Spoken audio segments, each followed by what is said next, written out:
Jay here for Stretford, Paddock, and this is the England versus Serbia watch-along. Joining me is my good friend, Mr. Dave Scott. How are we doing? Good, man. Good. Busy Father's Day. Busy Father's Day. Yes, happy Father's Day to everyone out there. Also joining us is Mark Dempsey. Hello. You like the fine china. We just bring you out for the England games, don't we? Is that the last time he was on the channel? Yeah. Yeah. Which game was it? Can you remember? Iran. Because that goalie got hit in the face. 10 minutes added time. I needed a piss the entire fucking way. And but I did the entire thing without it, so... He thinks the fine china and you roll him out for special occasions and you have me on all the time. What does that make me? You're like the paper plates. You're like the, do you know what I mean? Not the emergency chair. The emergency chair. Yeah. We can't get anyone on my phone, Scotty. Is that what it is? You're just as important as he is. Don't let anyone tell you any differently. Talking of important people, also, you've got an extra bonus on this one. Ethan James is with us. Hello, We've stuck a camera on him, so we're going full sloppy joes, but with a bit of humour. How we doing, brother? You okay? Oh, I love the England, Jay. I can't wait for a terrific game of tournament football. This is our year. Are you one of those Newcastle fans that wants England to win more than you want Newcastle to win? Because I know there's quite a lot of you.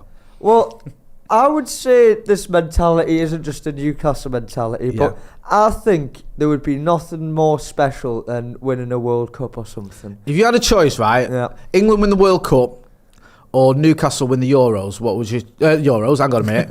England win the World Cup or England win the Euros. Let's stick on brand. All right. Yeah? England win the Euros or Newcastle win a trophy.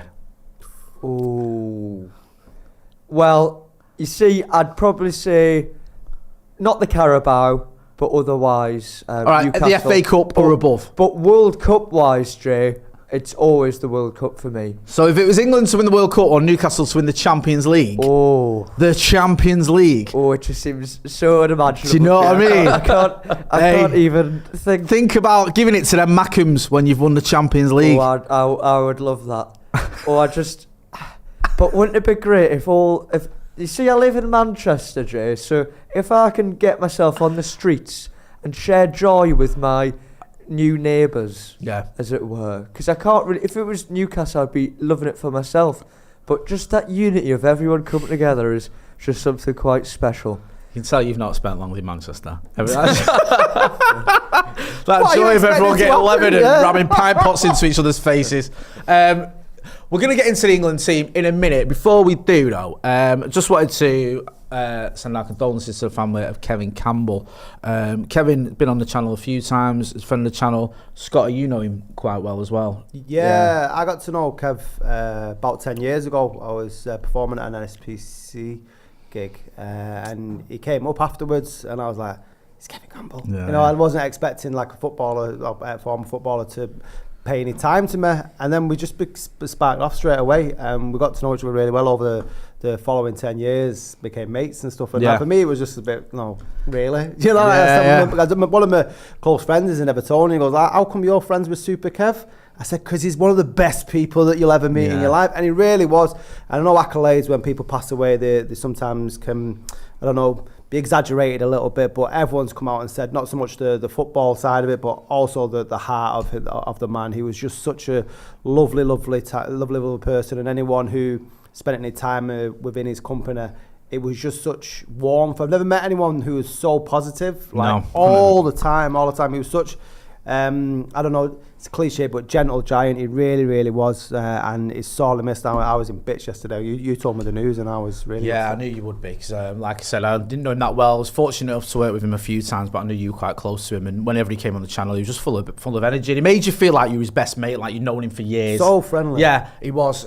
Mark, as well as an Evertonian, you know, was part of your club's history. Yeah, I think it's just echoing on what you said there. Like, the big thing for me is, you see, like I said, someone passes away, all the accolades, and the outpouring of how much of a gentleman he was. And he was a bit more before my time, but you know, he came around 99, and there's a video of him from either last season or the season before trying to get down Goodison Road, and he's just mobbed, and people singing his song, and it's like, that's just great to have that kind of impact. And he was such a nice guy, really engaged with the fans, would never stop. Like, he wouldn't ever deny someone a picture, a chat as well. I think that's the other thing. People can do pictures and all that stuff, but yeah, I think it's been really nice to see kind of the outpourings of testimonies from all his like past teammates, anyone in the game, and it's like it's a testament to him as a guy, and it is a big loss, like a big loss. Like I said, before my time to watch him, but I've seen plenty of him in terms of little videos in a bar singing a song or whatever.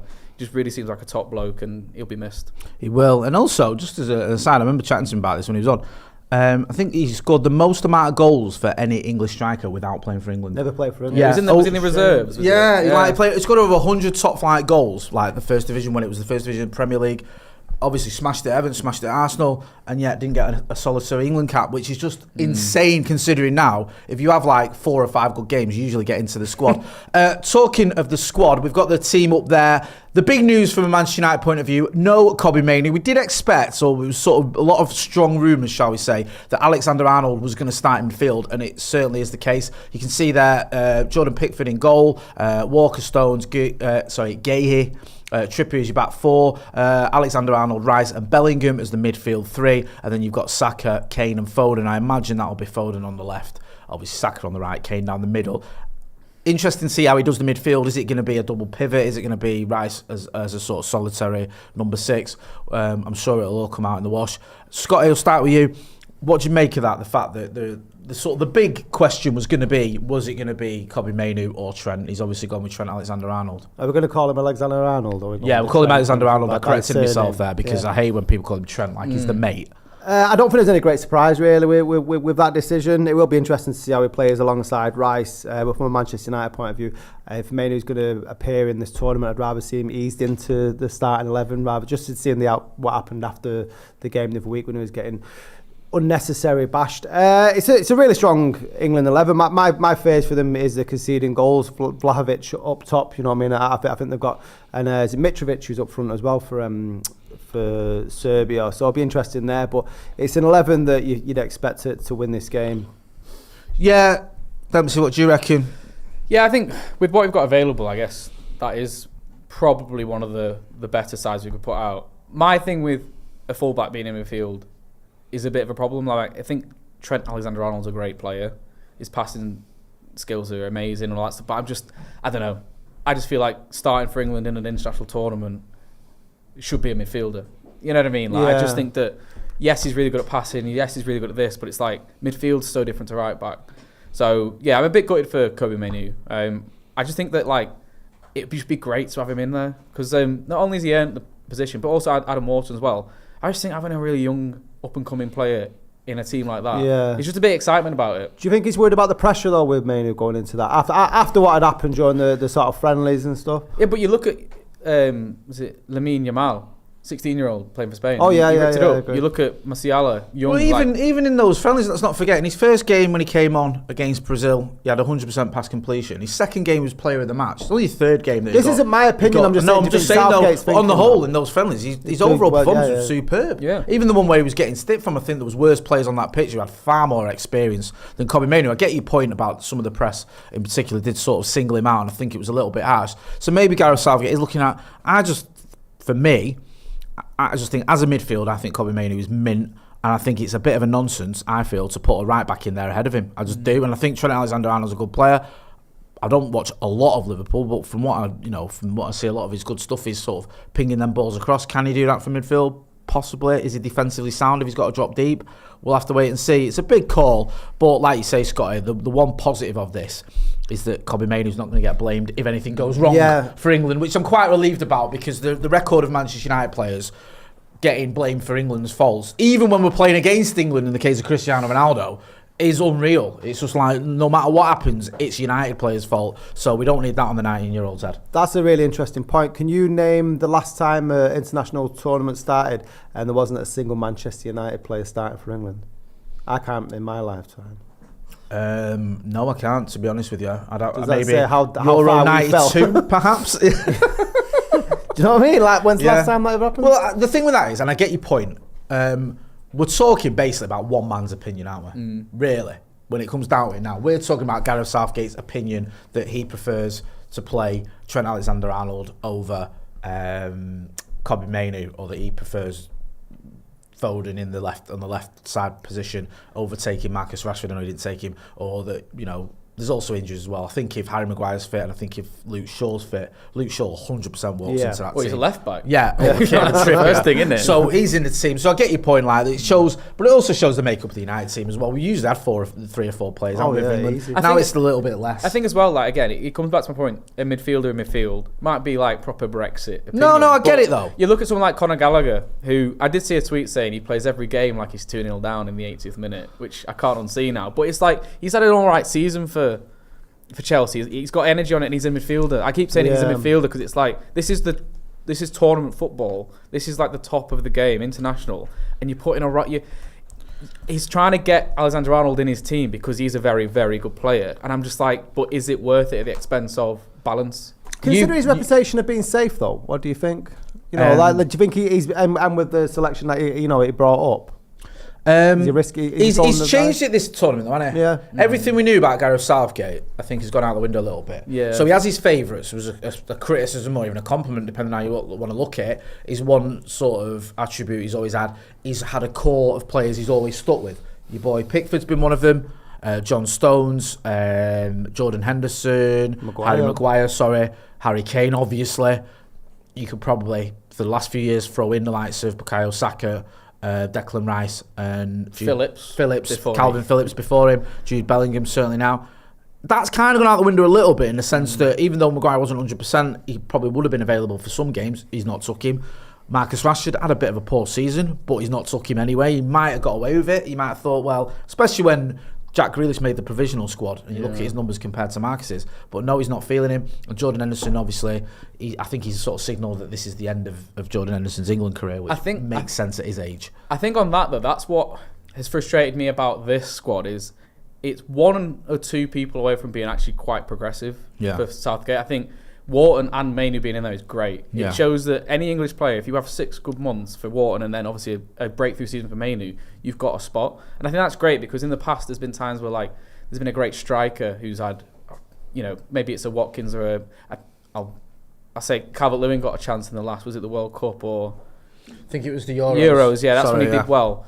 You've got a chance to get there. It was Callum Wilson in the World Cup. That was the one, yeah. So you've got an opportunity, and I think that's what he's shown in this one. I obviously have my feelings about a certain omission to the squad.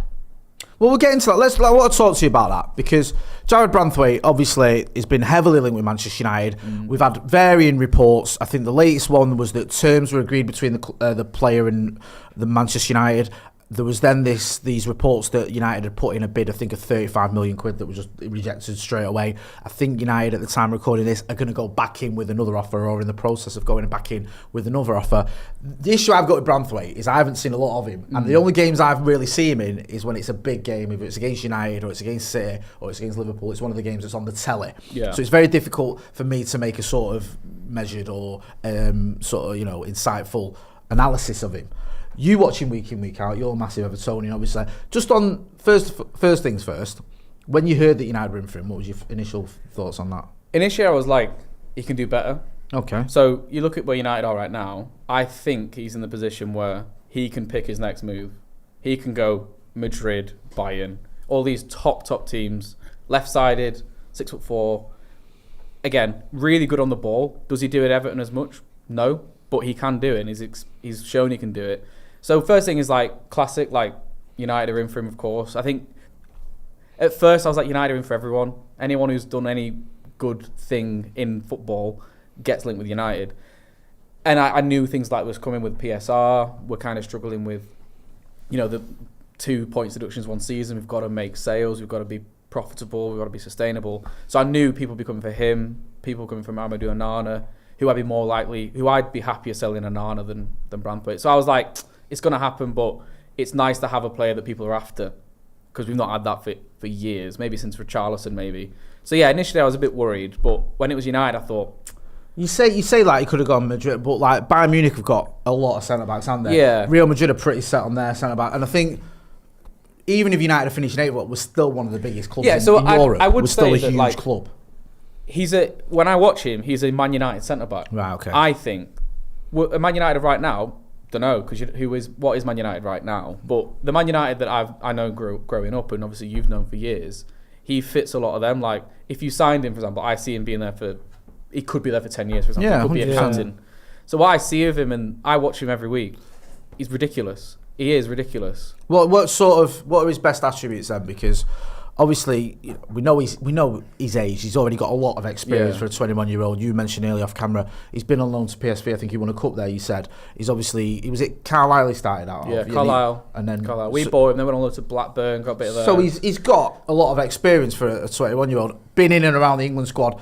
Very unlucky, in my opinion, not to make the final squad for the Euros. What type of player is he in terms of when you're watching him? I think the best thing about him is his composure in the defensive situation. So, like, you're an Everton player, you're going to be defending a lot. And I think it's how he deals with them moments that... I've been watching Michael Keane and Mason Holgate for years, and that's not fun. Because they panic and they get agitated, but he seems to deal with these situations with just an ease. And then he's tall, his legs seem to last forever, so he can just go in and somehow whip the ball back. And it's that composure that I find amazing in them situations. Yeah. What do you make of his personality? Do you think he could be the type of player that may force a move if the money isn't right between the two clubs? So I don't think he would. From what I've heard, obviously I'm not in the know, but he's not one of them who's... You could try and find an interview with him. There might be one or two out there from his old time. He doesn't speak a lot. He just gets his head down. And that's why I think if he does go to Man United, it's because the club are going, right, we need to take that offer. We can't deny it. Whereas he's not. He signed a 5-year deal early in the season. So we're quite in a good position. A lot of Everton fans, including myself, would rather take 3-point deduction if that's what it meant to keep him. That's how good he is to us. I think he's worth more We think he's worth... He'll earn us more than 3 points. I was going to say, 3 points is losing one game. If you're going to lose 6 games because he's not there... Exactly, yeah. And so what I see with him as well, like... I watched a lot of John Stones when he was at Everton. Thought he was great. I think Branthwaite now is better than he was when we sold him. Like, I'll say that happily. Because John Stones was class as well. But I just think the way that Branthwaite goes about it is there's some kind of... It almost looks easy for him. And he loves defending. Like, being next to Tarkowski helps, but he loves it. Like, getting down, tackling, in the air. His heading's amazing. So, yeah, I think he's got all the attributes. That if you have had him next to Martinez... ridiculous. Is it? What's this I see? Because he's a left-sided centre-back, but there was reports that one of his old coaches, or you will know better than I am, saying he's actually naturally right-footed. He uses his left more because he finds it easy to use both feet. Yeah, I don't know. He used to play midfield. Right. So up until he was 16, he was a midfielder, and then he got pushed back for that kind of story. One game he got pushed back and then smashed it. Yeah, smashed it. And there you go. So, you can see that in how he plays. So he uses his left a lot, but I wouldn't say he's really one-footed. Okay. That's why I think he's got a lot of value, and it comes down to, like, United fans will say, "Oh, he's not worth X or Y, Z." And that's fine, but it's, to me, watching a player like that at 21, English, we got him for $1 million from Carlisle, and he's obviously kept second most clean sheets in the league after Gabriel and Saliba with Tarkowski. That for us is ridiculous because we won't be able to replace him for. No. Even with 20 million, we won't be able to replace him because he's just fantastic. And I don't get passionate about a lot of Everton players because it's hard because some of them are like crap. But he's just done something this year that's got everyone on board with him. How would you feel about, we were talking about this the other day and they don't happen very often, but swap deals? Is it obviously United also need to get rid of a load of players in the books, as the likes of Maguire and Lindelof that we might be looking to ship? So first, I wouldn't want any of it, but for the purpose of the conversation, right back's an area of concern for us. Nathan Patterson's just done a really bad injury. Coleman signed an extension, but you're not going to get years out of him, and then it's Ashley Young. I feel like Wan-Bissaka's got Everton all over him. I love Wan-Bissaka. Yeah, I think that is. Imagine him with Daesh. Loves a tackle, keeps it simple, all that stuff. Beautiful. So like, there's that. I also adopted son money. I also think Maguire would be great for Everton in a low block, like kind of. He's had some good games at Goodison Park. Yeah, Maguire always seems to turn up against us. So I think the problem with that though is that we need money in the books. That's the problem for the profit stint. But that's why we're trying to offload an Arna to like Arsenal or someone, because he's a great player, by the way. Just doesn't really work at Everton. Like he wants to receive the ball, turn. He's quite a popular figure amongst United fans on Arna. I've seen a lot of United fans online. Nice. Yeah, Ronaldo likes him. Yeah, another one when you watch him. I don't watch a lot of Everton, when I watch, you always think he's good. He stands out. He's decent. He has got that. I think my problem is, and it sounds like a proper old Everton Dar kind of saying, but he plays like he's imagining him in a compilation sometimes. You can Play just for the know montage he's playing for the video. montage, and he's going to have a great career. He just won't be at Everton, and I'll be able to go. If he goes Arsenal, Bayern Munich, whatever. Like there are a few Barcelona apparently after him with all the money they have.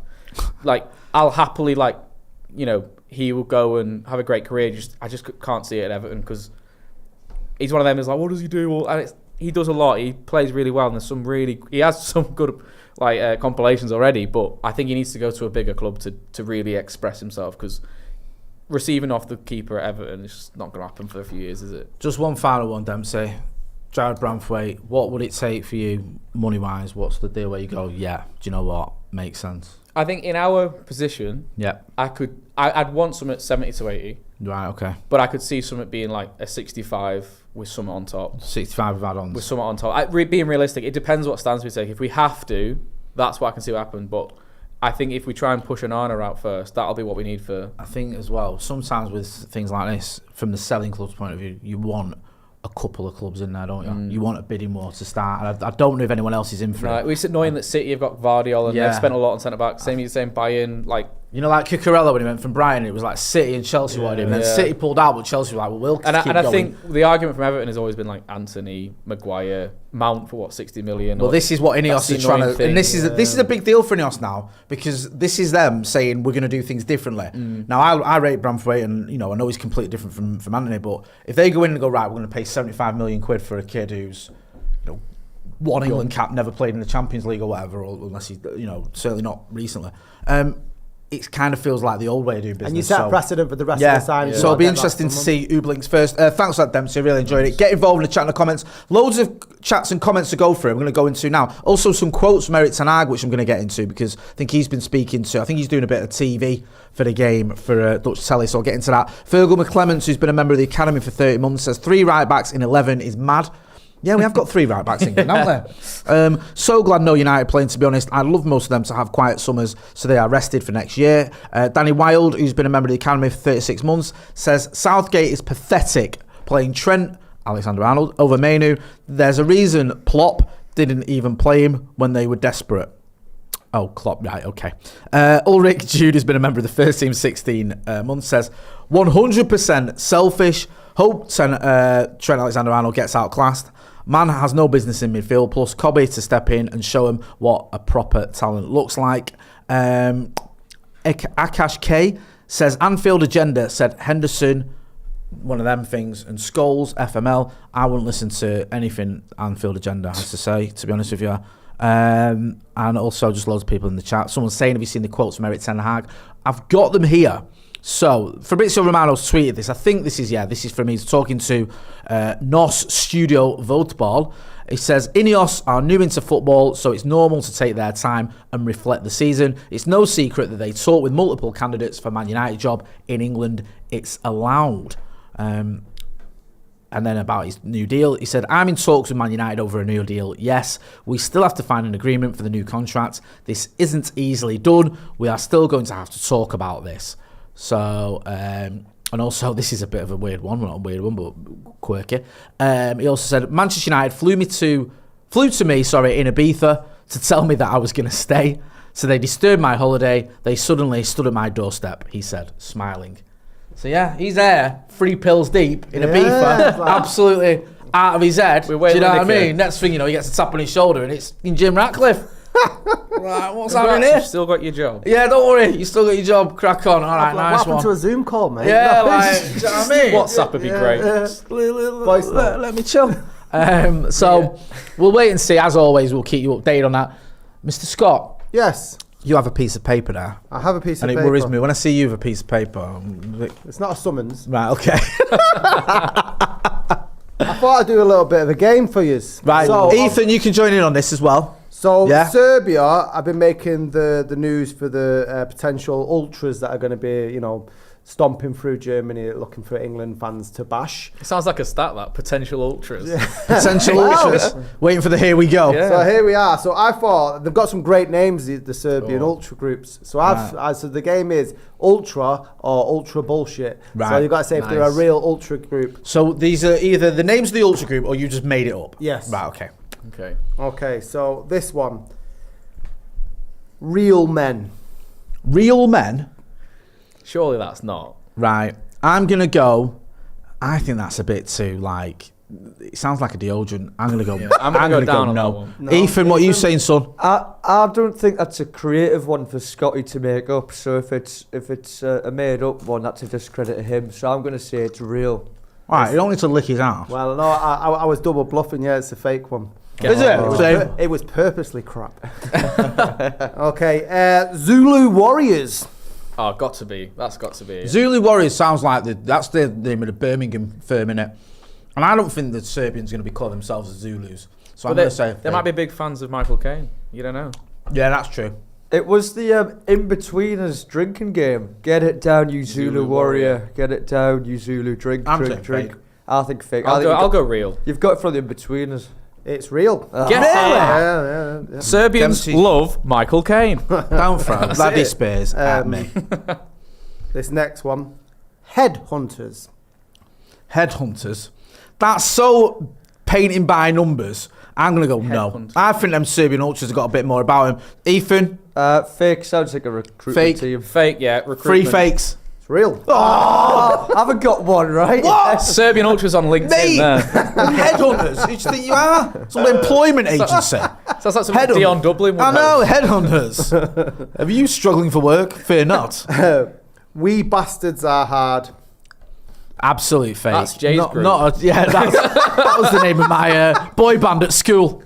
No, fake. You just made that up. You've double bluffed it where you've come up with something so ridiculous that you think, it's so stupid it must be true. I'm going to go fake. Ethan? Well, I've got everyone wrong, but I'm going to say fake for this one. I'm going to go true. True. That's Fake. so fake.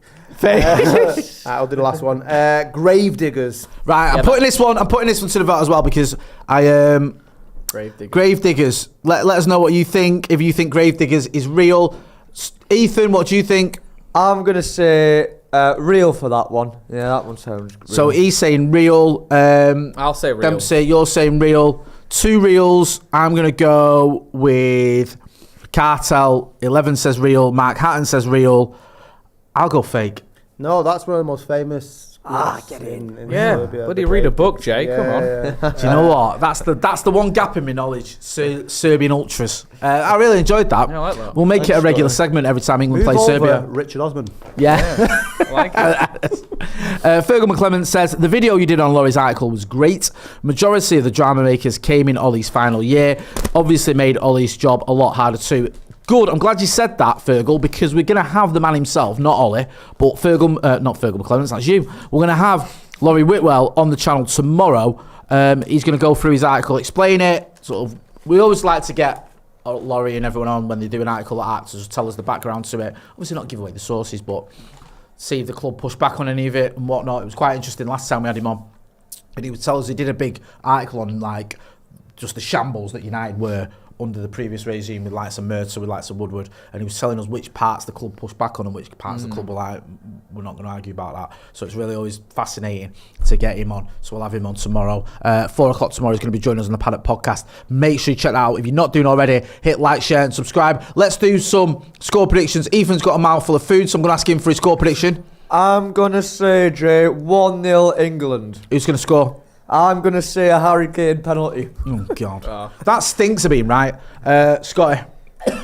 I'm going to go 1-0. Oh, gee. England very rarely start well, do they? No, rarely. 1-0. Dempsey. I'll go 2-1. Yeah. Rice, Yeah. Kane, and then a Mitrovic penalty. Wow. He's got the whole gone caboodle a whole there. hog. Give you everything. I think England will win. So I'll go 2-1. No, you said 2-1, didn't you? Yeah. What did you say? 1-0. 1-0. You said 1-0. All right, I'll go 3-2. And I'll go Saka, Foden and Stones. There you go. And Milinkovic, Savic, brace. Takes his top off. It's United top. He's joining this summer. Mate, it's weird not having a link with him, innit? Is he in Serbia now? Not Serbia. Out Saudi Saudi. Arabia. Yeah, because he was Milinkovic Savic when he was at Lazio, wasn't he? Yeah. Was linked, Every year. was linked with United heavily. And there was a time, I think it was a 2018 World Cup, it looked like it was going to happen. And the weird thing is, right, I always think with the World Cup, I don't think clubs will buy you off the back of the World Cup, but I think they can get put off. Yeah. Well, sometimes clubs will buy you, but Amrabat. yeah, I was just going to say that. Yeah. Sometimes they will, and it usually doesn't end well. Even though I love Sofian Amrabat and I won't have any bad words said about him after that final performance. But sometimes when a club is looking at you and then you go to the World Cup and you do nothing, it can put them off, especially if they're not too keen on him. And I think in 2018 he did okay. He didn't really do a lot, did he? He was just like, he was just basically there. We always get burnt as well, though, buying players from international tours. Well, you put it out on Twitter, didn't you? Was it Poborski you put it out the other day? That was one where he scored that worldie. You could say Vegos as well. He always pops up, doesn't he, with a goal? He's done today. He's done it again. Absolutely. He's you know, I've got a big fan of Breland Bolo. He's never injured for the international tournaments for Switzerland and then does his cruciate ligament or something, club football, and then comes back and scores. His knee brace literally fell off. It was like Forrest Gump the other day. It's beautiful. Yeah. Unreal. Get involved. Let us know your score predictions. Mikel Felix says England 2, Serbia 1. Red Lad says 1-0 Serbia. Boss says Serbia 2-0. James Burns said Serbia 4, England 0. Pecky says I care so little about England that I'm only watching this and not watching the game. Fair enough. I will warn you now, you won't get much commentary. It's just, we'll try and keep you updated as to what's going on. Ross Murphy says here we go. VAR 316 says check Fabrizio stuff from Ten Hag. So weird. I've just read it out, most of it, unless there's more. There is a little bit more actually. Ten Hag says United told me that they spoke with Thomas Tuchel. Yes, they said they eventually came to the conclusion that they already have the best manager. I did say that was how they were going to word it. I said that was the only way that they could word that to the manager. Yeah. After it was obvious they'd spoken to all these other managers. If you're going to keep Ten Hag, you've got to go in and go, well, we spoke to everyone else and realise you're Can just you better than imagine him. being in a relationship where you did that? We're United. No, with your other half. Yeah. I slept with all these other women and I realised you're actually the best. Yeah. But their cottage pie didn't come close. Yeah. Do you know what I mean? No, it's kind of insane, isn't it? Yeah. To be honest. Yeah, good start.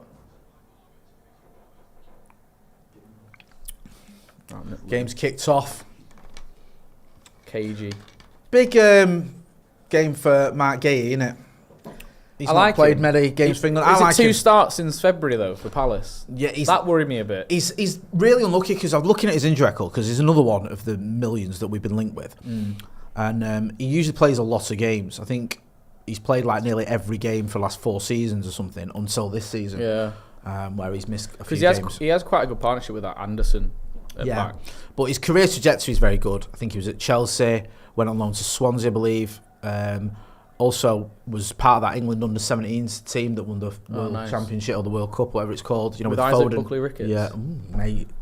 Hey. Played against him in training. Really? Yeah. That's sick. You can tell who's been He in the just England stand out final. like he's just ridiculous. I might as well not been there. Yeah. I think I faked an injury or something. Walked off. Good luck to him. Yeah. Might be at Southport or something now. No, I think the biggest thing I think everyone said is the defence has been a bit of a worry. Yeah. And obviously I've got my Branthwaite hat on. But I sometimes look at it, I'm like, it's very weighted towards right backs who can play centre back. Is it, sorry to interrupt you there, is it Warrington Town? Warrington. Buckley Wicket. Look at that. What's that? Trevor Paddock, straight in. He did go Southport, didn't he? Yeah. Out. Yeah. Good luck yeah, liquid. Yeah, listen, I agree. You said it earlier about sort of players playing in their position, and I think when you've got a player who can play on the left side as the centre back of defence, and you need someone in that role, you're a bit short. I would take him. I would have took him over Lewis Dunk, who's not even fully fit. I think Dunk's okay. I don't think he's covered himself in glory, and he's played for England. And I think the fact he's injured makes it. And he's not had a great year. No, Brian have had such a weird season. I just think it's been the proverbial season of 2 halves, hasn't it? If Branthwaite didn't get in because Maguire were going, yeah, I'd no qualms with it. I'll just use qualm. That's a bit of a word, isn't it? But Lewis Dunk, he's what 32, 33. Nothing against the guy. I think he's a decent player, but you've got to take your best players who are in form. Like Branthwaite played about 30 games this season. Like, and it's weird because, like you saying with Southgate, Mainu, he's took.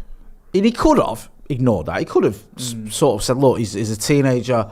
He's missed half the season with injury. He's a great player, whatever. I'm going to wait. And I think while there would have been a bit of outcry, especially for United fans, I think in general people would have forgiven him. He could have done the same with Adam Wharton and said, look, again, he's had 6 months at Palace. You know, I'm going to wait a little bit. But he hasn't. He took him. And he's indicated that he's willing to use them if he needs to. How much do you think that comes down to sort of media or fan pressure with his decisions, though? Good Because question, if you remember with Mainu, he didn't call him up the first time round, did he? No. And then everyone, did he have the game against Liverpool, was it? And it's like, they've got to play. Ian Wright was like, you cannot ignore this kid, you have to take him. But you're the manager, you have some stones, man. You know, like, you wouldn't imagine a Ferguson or a Mourinho sort of turning around and saying, all right, well, all the fans are saying do it. I think that's one thing Southgate has done, as in you look at some of the squads he's picked, or like his persistence with Henderson, he usually doesn't really listen to it, but you'd hope that the media at some point are right. Because Mainu is special. Like, I'm not a United fan, I don't watch all United games. When I've seen him, I'm like, well, no, he had his debut against Everton, didn't he? That was amazing. I was sat there, I saw it and I was like, he's a 18-year-old or a academy. No, he was at the time he was 18. Gareth Southgate was talking about him all the time. And I was like, yeah, right, you've never seen him play. And I looked at it, I thought, he's either one of them that you'll never see again, or this is the start of a 10-year career and he bosses it. And it was obviously Alejandro Garnacho did that, and then he just bossed that. That was probably our best performance. Maybe that or the final was our 2 best performances. Yeah. But I remember what happened was, we was away in pre-season, and last season, in pre-season, you remember Zidane Iqbal and Charlie Savage had really good pre-seasons, played well against the likes of Liverpool and Crystal Palace and Villa. And people expected them to get minutes because they did really well, and they didn't. England are in it. Foden, no, he's just lost it. And all of a sudden, Mainu, like, who was a year younger than him, or 2 years younger than him, leapfrogged them in the squad. So they weren't getting in the squad, and he was. People were like, that's a bit weird. Anyway, he didn't really get many minutes. In pre-season, he played against Arsenal in the first pre-season game. He pocketed Rice, didn't he? On the tour. It's a shot. It's a corner. Is it a corner or? No, I think it's offside. All right, sorry. Pocketed Rice, absolutely smashed it, and everyone's like, oh, this kid, 18 years old, like Declan Rice, 120 million quid or whatever he cost. Like, he's having a top game. Next game is in Houston against Real Madrid. Me and Joe Smith went to it. First minute he gets injured, and he's out for 5 months or whatever it was. It's bad, wasn't it? Yeah, gutted for the kid. But you thought, all right, gutting, but he probably wouldn't have started anyway.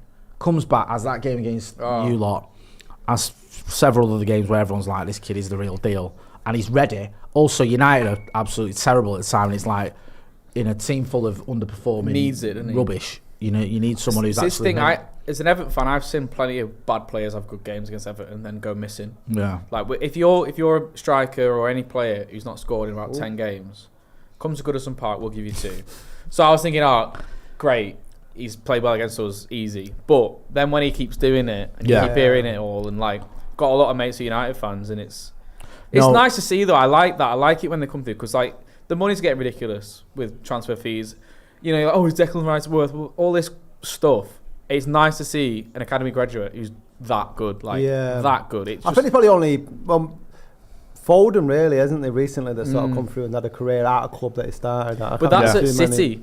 Yeah. So imagine the atmosphere there compared to United. It's been up and down, and Kobe Mainoo's just come in and gone, this is what I'm about. I think it's great. It'd be good to see us handle him properly as well, because the way we handle youngsters has been just shocking.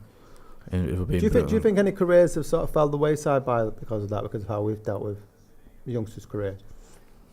And over the last 10, we've had enough people who are going to be the next Ryan Giggs since Ryan Giggs.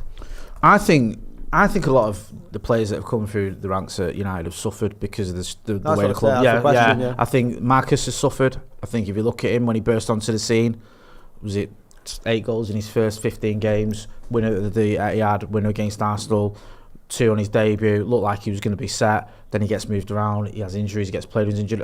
He's got to take some responsibility. I'm not saying he's all blameless in some of the lack of form he's shown, but I don't think it was great the way he was sort of used at times. We had the thing with his vertebrae, and he was still getting played, getting moved around a lot.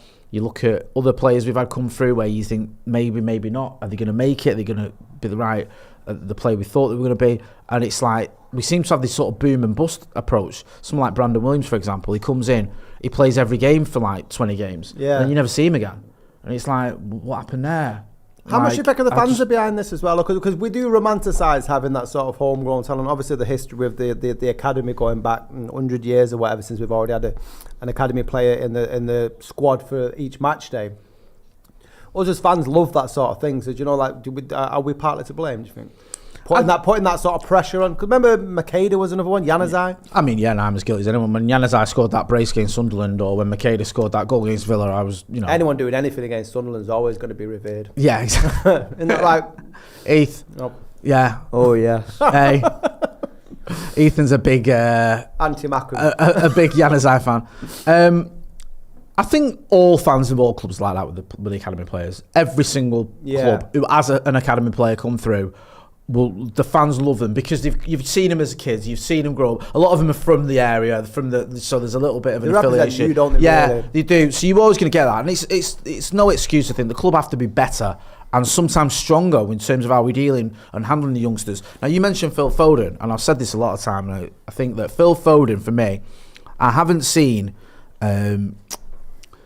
I don't think there's been a club or a player that have handled a player better than Phil Foden has been handled with City. And I'd say no pleasure to say this because I can't stand City. But if you look at the way he was brought in, his first season, he's given, half a dozen games, 5-minute cameos, 2-minute cameos. Everyone's talking about the next big thing. They don't get giddy.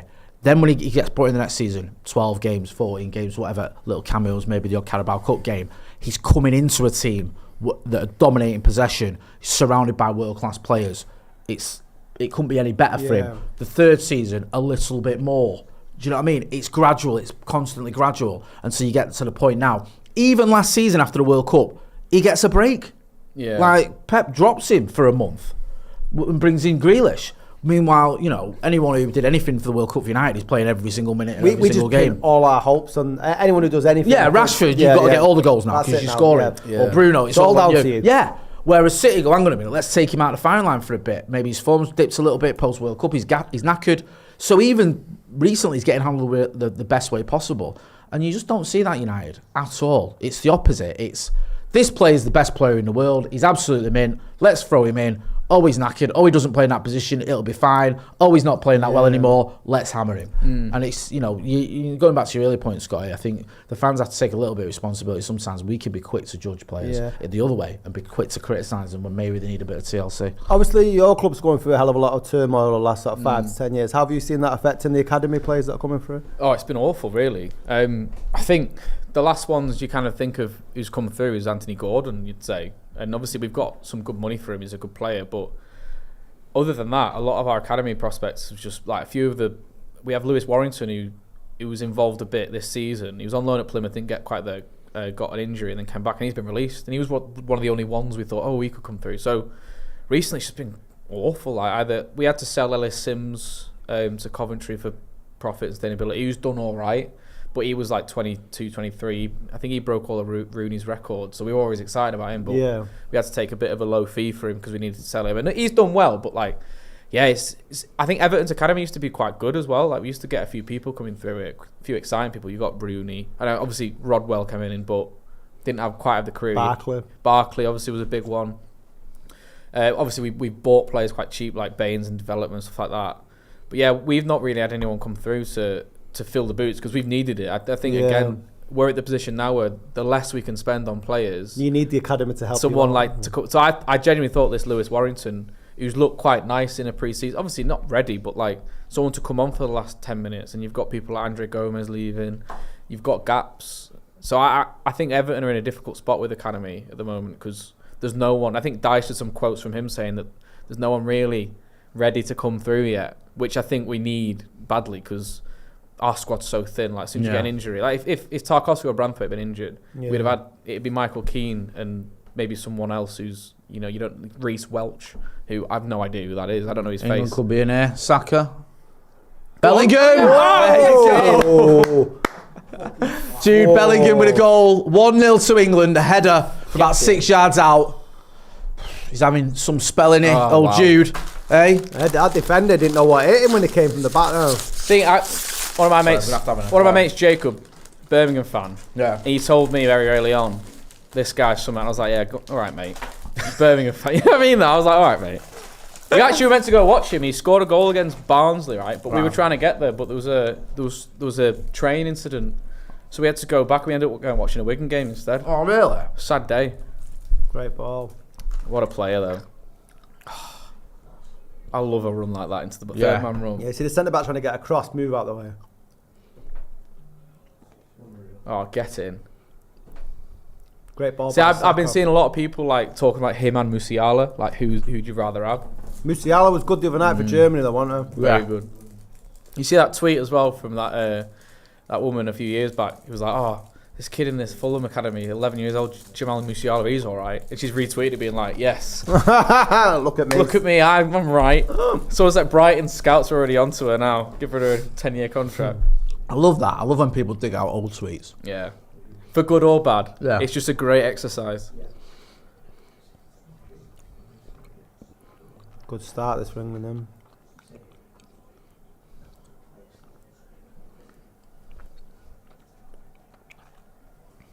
That's big though, because I think England concede a goal, the pressure then mounts. You get Yeah. a bit cagey. You know the fans are going to be a bit unsure. Then the classic, "Oh yeah, we're crap." Because I watched the Iceland game, and games like that before a tournament, it's not what you want. But I almost thought if we'd have played really well, I'd be less confident we'd do well in the tournament. Yeah.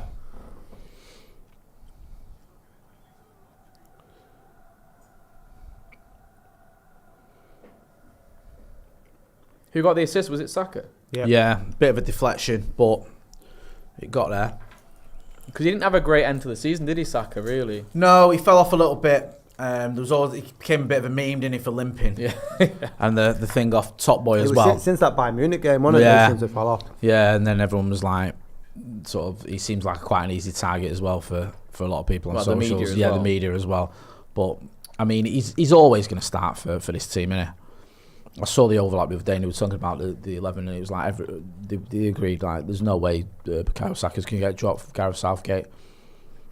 The And he Nando has been sauce good. was good. That's what I mean. That's that whole Nando sauce. The memes of They were that. good though. The memes of him holding that, and it's like, oh, do you know what I mean? Well, it's like them Cole Palmer ones of his pictures. you Oh know? yeah, he's God, like oh that. my. Ridiculous. Yeah.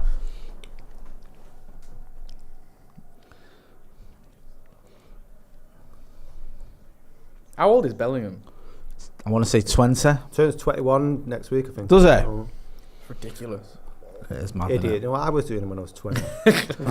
Wasn't scoring goals for England in the I Euros. wish someone could tell me. I'm like, twisted in a shed somewhere.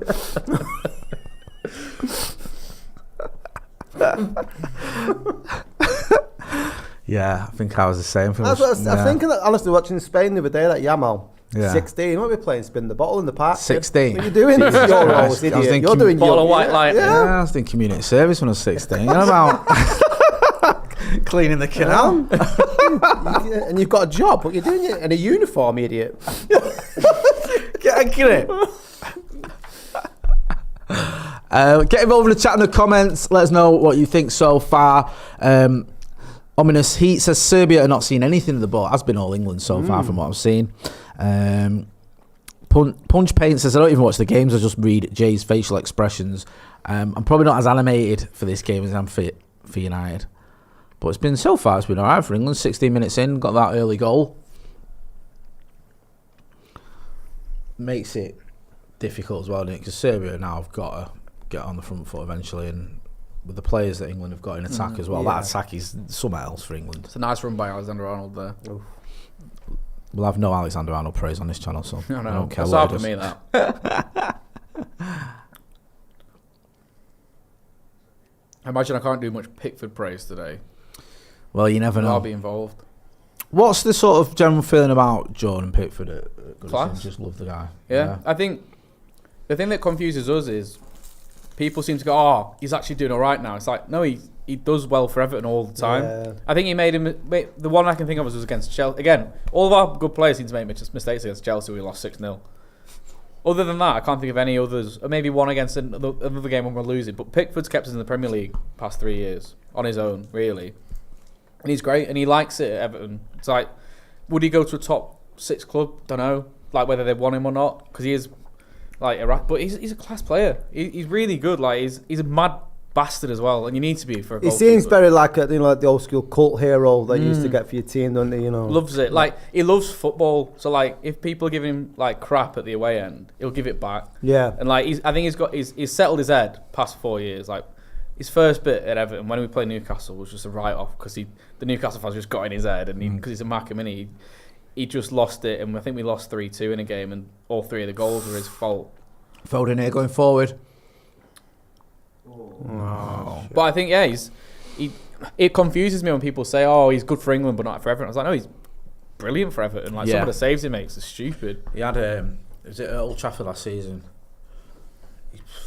I mean, again, it's Anthony's. People go as Anthony, but Marcus as well went through and goal about 5 times, and he was until we scored. What was that game when we had the most shots in? That was against Everton, wasn't it? Was that one at Old Trafford? It might have been that one. Yeah, we had the most shots in one game. Yeah, it was just non-stop, but he was just saving everything. Yeah, he's brilliant. Like, don't get me wrong. Until we started scoring. He's sometimes you're like, his kicking might be off or something, but overall, there's just a lot of like. I don't watch a lot of Man United games, or I don't watch a lot of other games, so I can't comment on people. I think that's where he falls down, is that people just assume because he's got short arms.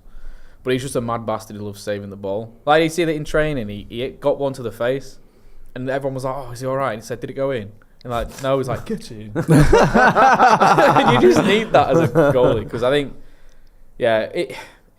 he's done some good stuff for England as well. Like, the penalty save against Colombia was big. He saved that penalty against Jorginho, which I know we're in a bad position, but. People in the chat, William Morgan says, we have amazing attacking options. Southgate will do everything he can to get the least out of them. A better team will punish Trent Alexander-Arnold in midfield, says Miles. Jed's dead baby says, wow, Trent Alexander-Arnold again. I don't know. I think that's that. Yeah, he's giving the ball away there. Oh. That's the problem here, though, isn't it? They've got good strikers up front. Vlahovic and Mitrovic. And that's the thing I was on about before. A right back could make that kind of mistake over there, and it's not the end of the world. Whereas in the middle of the park there,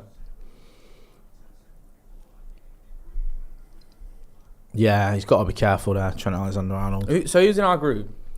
Denmark and Slovenia as well. Yeah, that was 1-1 before, wasn't it?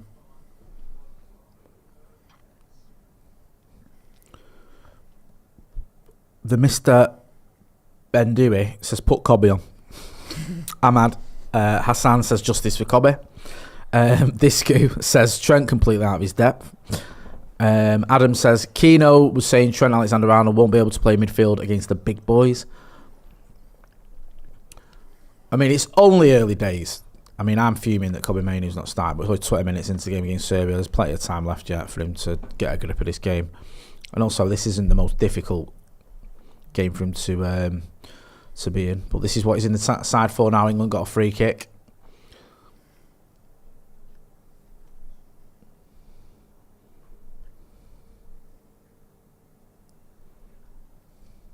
So either going to be Trent Alexander-Arnold or Foden who's going to take it. They're both stood over it. Gotta be I think Trent. it's Trent Alexander-Arnold. Whips it in. Oh, right. It fell there. It fell for Rice. Yeah. Don't think he was expecting it, no. You should anticipate. Yes. Declan. Oh, mate. Just it's his arm. Of the ball. He's not even looking. Bloody hell. What the hell? What's he doing? Where was that at the Emirates against United? Remember in the last minute when that corner came over? He knew where that one was, didn't he? Tit. Fucking bastard.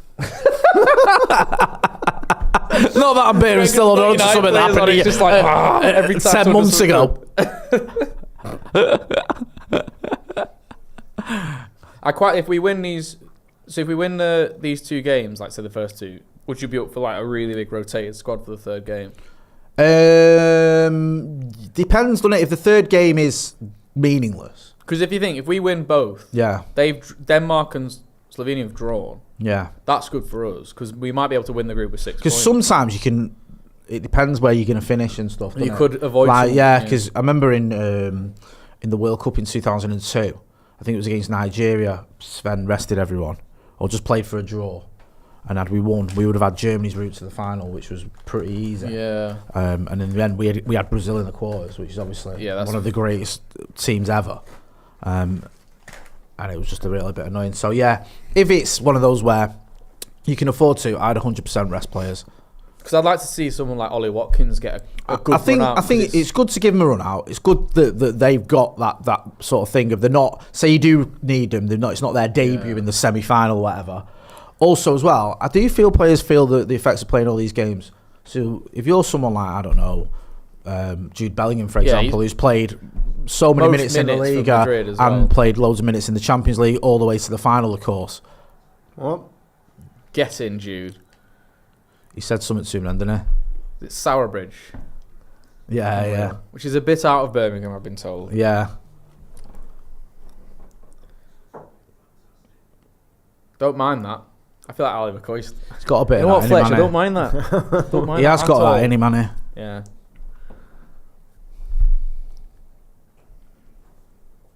Be interesting to see how much likes of like Gordon and Eze are used. Yeah, I wanted to ask you about Andy Gordon. First of all, do you hate him? I don't hate the guy.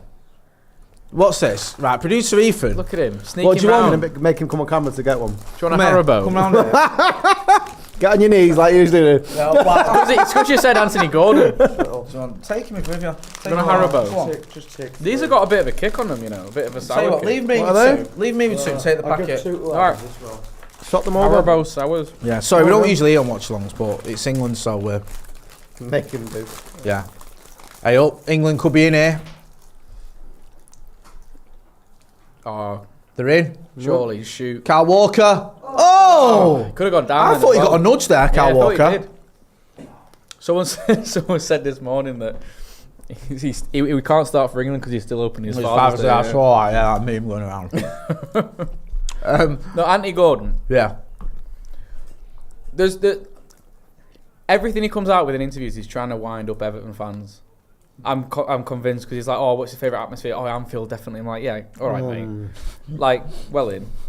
But it's like, he's just trying to rattle you. And I'm Why? not going to let Claire Balding affect my day whatsoever. Why? I don't know. What He is left Everton because some kids were outside his car once after a defeat to like Southampton or Luton or something. What? And he just jumped ship. Right. That's it. But like, we got 45 mil for him. Great. He's done well for Newcastle. Brilliant. Like, good luck to him. But you know, when it's like he's trying to force it now. He's trying to force us to be like salty. Where it's like, you've gone. We've got a good bit of money for you. He basically scored about 4 deflected goals, most of them against United, and we got a good bit of money for him. And he'll have a good career. I'm sure he will. But yeah, I'm just kind of like not really bothered. What do you make of him, Eve? Oh well, it doesn't sound like Mark's bothered, does it?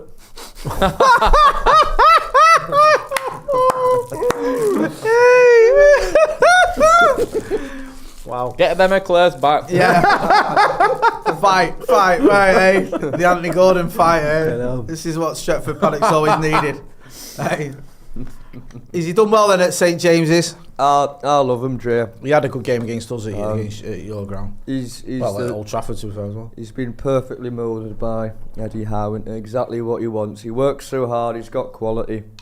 I never thought you'd be as good as he is, and he's really surprised me. Because at first I thought the price was too much. I thought Everton did really well, but he's been really good for us. I've been delighted with him. He's probably top 2 of my favourite players, him and Bruno. Bruno Guimaraes. I don't know if I read this out. Matthew Coward, who said the game is crying out for Marcus Rashford. None of the attackers have been good enough today. He obviously tweeted that. He said that a long time ago, about half an hour ago. But yeah, we'll see. I think it's been okay on it from England. It's about time Phil Foden steps up in a competition, isn't it, for England? Don't you think? Yeah. The amount, I mean, the quality. He is one of the best players in the world, unfortunately, and I don't think we've quite seen that in an England shirt. Do you think that's because of the players around him, though, or how Southgate's team plays compared to a Pep? Maybe a little bit, but I think a player that good, for me, He was crap in the FA Cup final. though. that's what. No, but that's. Listen, I'd love to Yeah, say. you're only as good as your last I'd game. love to say Foden's crap. Well, I'm not going to sit here and say he's Not just Foden, the whole City team. Yeah, Yeah. Rodri, awful. But I mean, he scored for the second season run. He scored a load of goals, big goals as well in big games, like some amazing goals. And yet for England, I don't think he's really stepped up at all. He's And got there like was a lot 3 of hype, international goals or something. something like that. Like there was a lot of hype, wasn't there, about him going into the World Cup. Didn't really happen. You remember the last Euros, he dyed his hair and there was all this talk of him being like Gaza. Yeah. And, you know, he's got 4 England goals in 34 games. I mean, he's not... He's only 3 ahead of David Nugent there. Wow, yeah. He scored 27 goals this season. 15 last season, so it was obviously this season a lot more. Yeah, I just think now's the time he's got to sort of live up to the hype a bit. He's used differently, though, in this system. Yeah, he's moved about a bit more, innit? But... Even so, I'd have thought he'd have done more than what he has done. Because you see some of the other players in Saka trying to make something happen. Oh, Surely, book him. It's a free kick. Wow. Who's the one player in that England team that they couldn't do without? You'd say Kane for his goals, but aside from that, is Kane. Yeah, I think Kane. I'd say Pickford. Really? But after Kane, obviously. Well, I just think Ramsdale, Pope. Who else is it like? No one's really pushing. Whereas, but also Kane. Even Watkins had a great season. Both goals. The drop off from Kane to the next one. It's the biggest in the squad, isn't it? It's huge. Because Ollie Watkins is decent, but has he even scored for England yet? Let's have a look. I know he's been banging him in all season. Sorry, he's got 3 goals for England, forgive me. It's not bad, but it's not Harry Kane levels, is it? Kane's the first on the team sheet, I think, or every day. Yeah.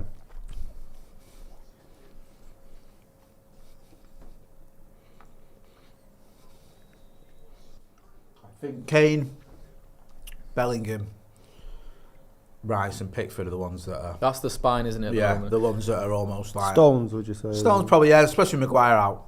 Yeah. We're waiting, though, for someone to really establish them centre-back spots. Yeah. We need a partnership in there.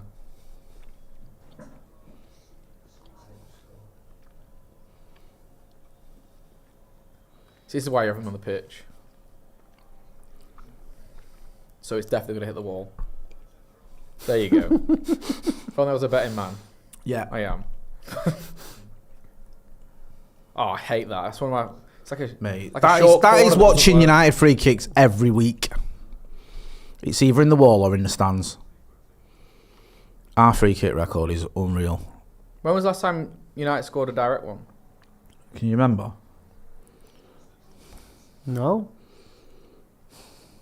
I'd say it was Bruno. I can remember Bruno. The only one I can remember from Bruno, I know he was in lockdown against Liverpool in the FA Cup. That was like 2021. We must have scored one more recently. I just can't remember it. You know, we were surprised. Let me know in the chat. When's the last time United scored a direct free kick? There will be one. I just can't remember it. That's what someone else. United, Bruno against Liverpool in the FA Cup. That's the last one I can remember. Rashford v Chelsea, but that was before the Bruno one. That was pre-lockdown. There should be one that's like a deflection or something. There must be one from the past 2 seasons. Honestly, I can't. Cristiano's hat-trick, says Cameron S. Is that it? CR7 versus Norwich. That's a big one, isn't it? Oh, Bruno against Everton pre-season. There you go. Pre-season, like... Yeah, but in the real world. In the real world, yeah. Ronaldo versus Norwich, I think it is. In training versus Onana, says Car11. Yeah, I think you're right. What's happened here? Slovenia got a free kick. Serbia. Slovenia. Serbia. Sorry, I was just reading the word Slovenia, so it's through me.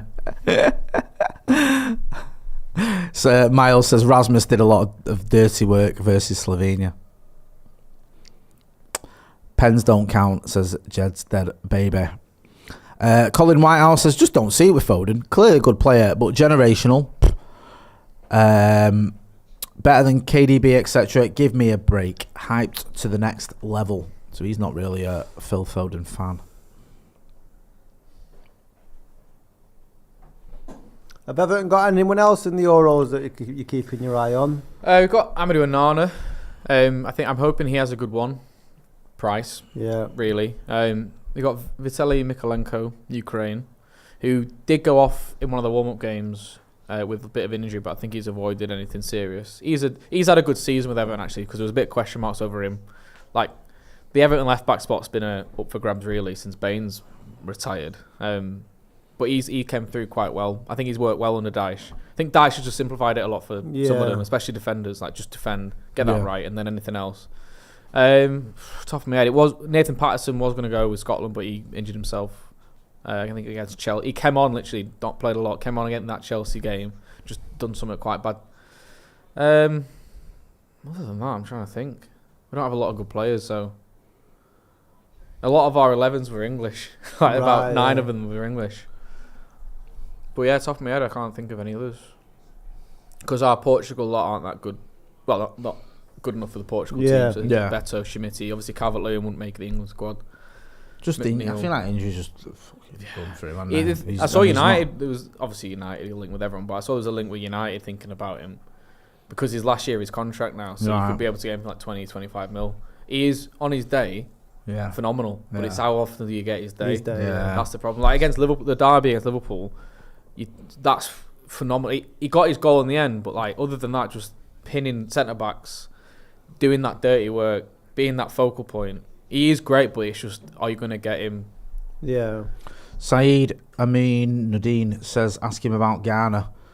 James Garner, yeah. Yeah, loved him when he was at United. I went to see the under-23s a couple of times with my kids. He was the star of that team. He was the one that everyone was raving about. He's good. I think he's had an up and down season, but there's definitely flashes of a really quality player. He's probably the best midfielder we have on the ball. You play him at right back? Was that? No. I saw him. He played at right mid like the start of the season because we had McNeil and Danjuma. And then Jack Harrison. That was already wing option. Yeah. So James Garner played there. He's got a good bit. We got him for what? 9 mil. Raised it to 12 or something. Which I think there's a lot of United fans unhappy about that. Wasn't it his choice to go though? Wasn't there a lot of like he didn't think he was going to get the opportunities and he wanted? No, I think the price. I think United fans were annoyed about. I think the fact he went. Yeah, I mean, presumably what he was up for. Yeah, he probably was. Yeah, because he'd had that good year at Forest, didn't he? Yeah. Yeah, we expected him to either come back to United or he was going to move on. Or kick on and then, So, yeah, he's done really well. I think, he's been up and down, definitely. But I think the kind of being in this Everton squad has been quite difficult because on the pitch, we should have finished like 12th, 11th without the points deduction. So the players have actually done a good job there. Yeah. But yeah, I think next season going to be, I'd like to see him step up into that. Andre Gomez will be gone. He'll be the best technical midfielder at the club. But yeah, I'm happy with him. I think he's a good grafter as well.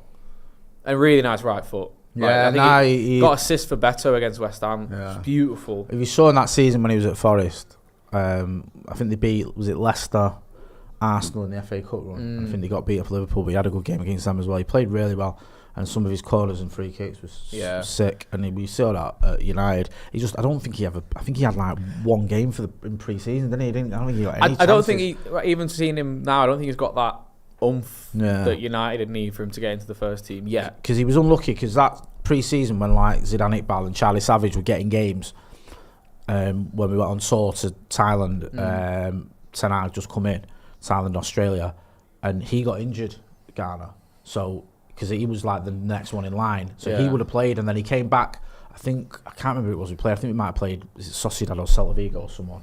At Old Trafford, where he came into that. I think it was Celta Vigo, where he came into that game. In fact, I forget. But that was it. I think he got like one game in pre-season, and then I think Ten Hag didn't fancy not him. Sure about it, and like, if you're a new manager and you've got a load of players to sort out with, you're probably just thinking, England could be in here again. Gonna fizzed across the goal by Bukayo Saka. Well, a lot of it's going through Bellingham to Saka. With the good little combo.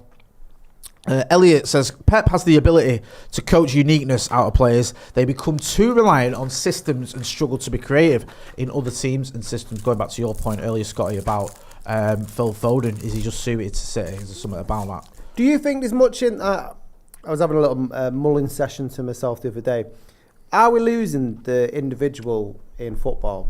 You know, the individual talent, the flair player? Because we're so sort of structured now in systems and stuff like that. Like, for me, the beauty of football was always about like, you don't know what a certain player is going to do. It's very... The unpredictable nature of football was one of the reasons why I loved it. But now, because we're so sort of... It has to be down to a structure and, strategies and systems. Are we losing an essence to the game?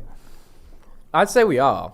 And I was having this conversation today, actually, with my mate, saying, like, when you see old goals from the Premier, even just 10 years ago, people just absolutely hitting it or going on a mad run. You're seeing that less and less now. It's always cutbacks or everyone's in the box and you're passing it round.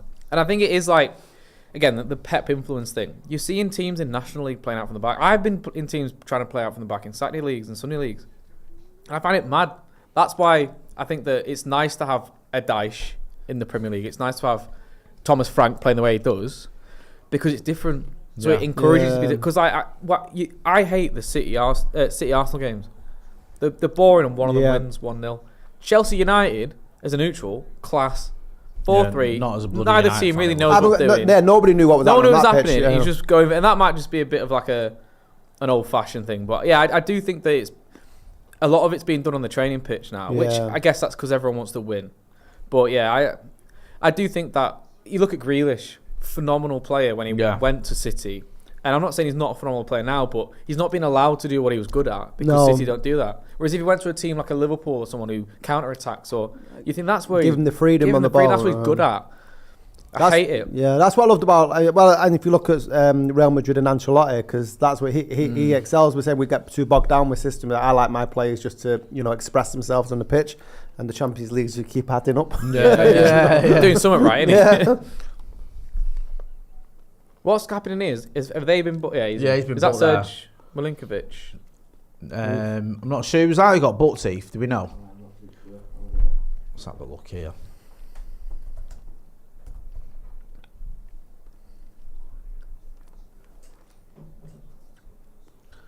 I think it was Gudelch. Good day.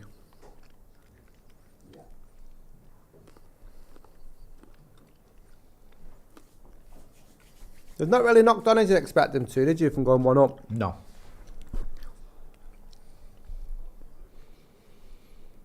So I'll be careful. It's not one of them.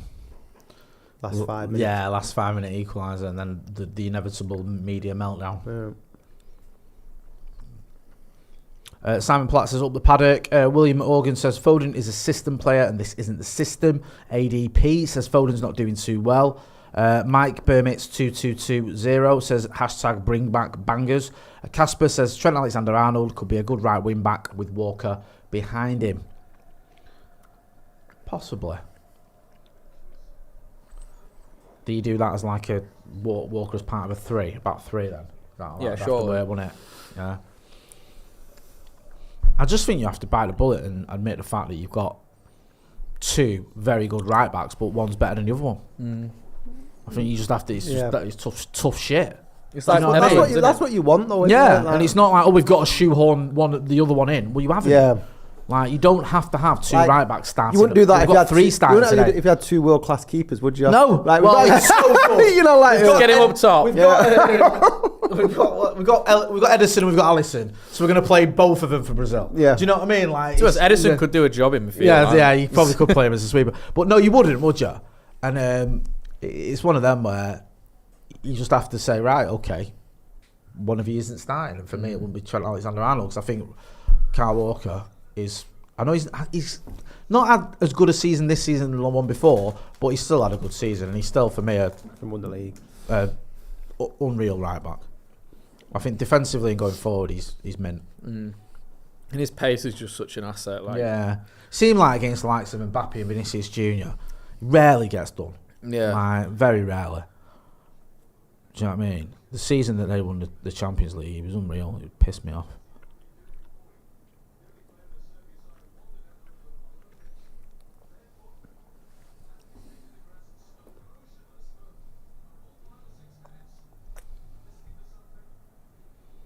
Ahmad Hassan says Southgate masterclass. Okay.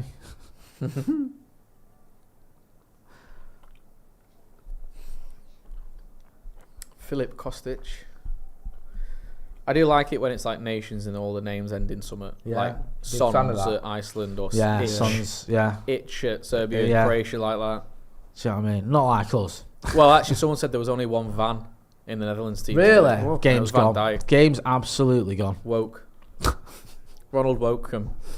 Did you see the video of Koeman going around? It looked like he'd been doing something that he shouldn't have been. No, but then Wow, what was he doing? picked a bogey. Really? Yeah, But he picked a bogey and then he shoved his finger in. yeah. But it looked, but the disgusting. video I Like looked, he'd it was a bit been on a mad, snizzle. Yeah. Across the line. Yeah. And he full on Diego Maradona it. There's a lot of lip rubbing and all sorts going on. I think that's what you do with it. Is he booking him for kicking the ball away? Booking Stones? He's warning him.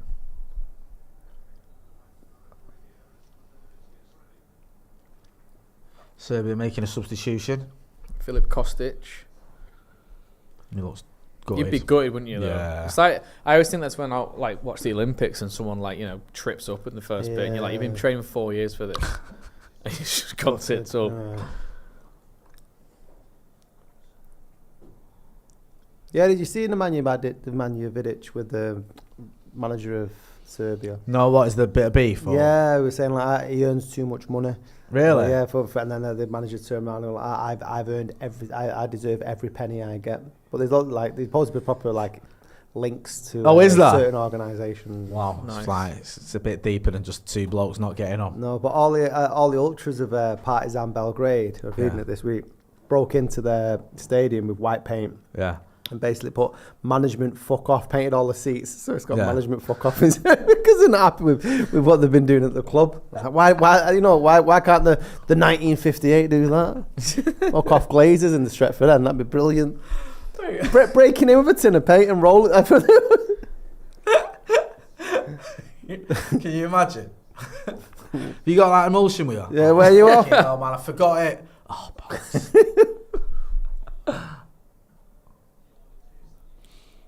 Saka's good, man. Yeah, he's done well today. He's done well for England, to be fair, hasn't he? Kind of made that position his own, and no one really questions it too much, did he?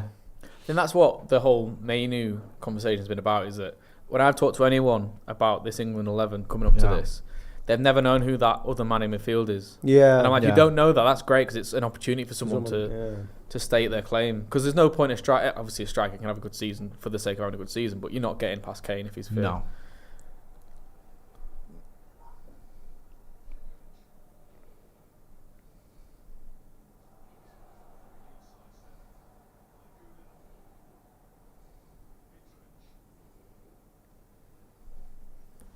That's the most passes he seems to have put together. Yeah.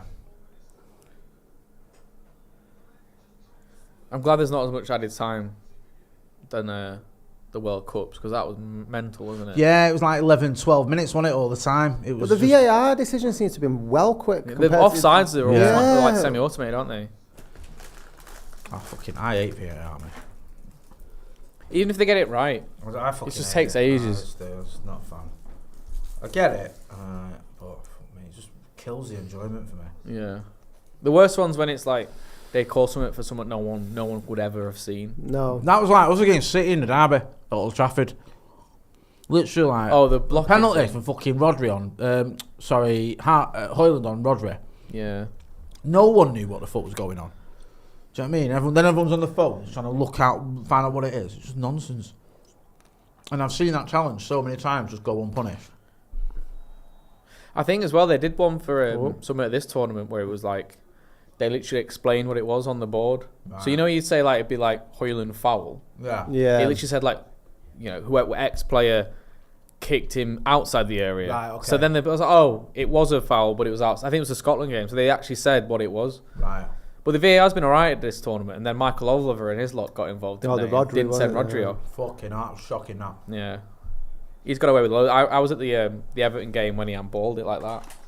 Oh, the one that... that won the league, yeah. Which I wasn't... When it came to... when it came to City winning it by 1 point against Liverpool, I was like, let him off. But you could just tell from his body language after it, he'd done it. Corner for Serbia. This would be a annoying end to the half if they get a goal here.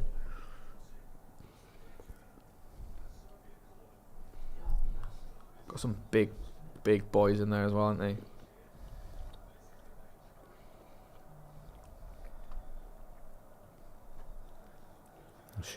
Awful corner. Hey, great first man defending. Hell. You'd be fuming. You should be docked money for that. Half time.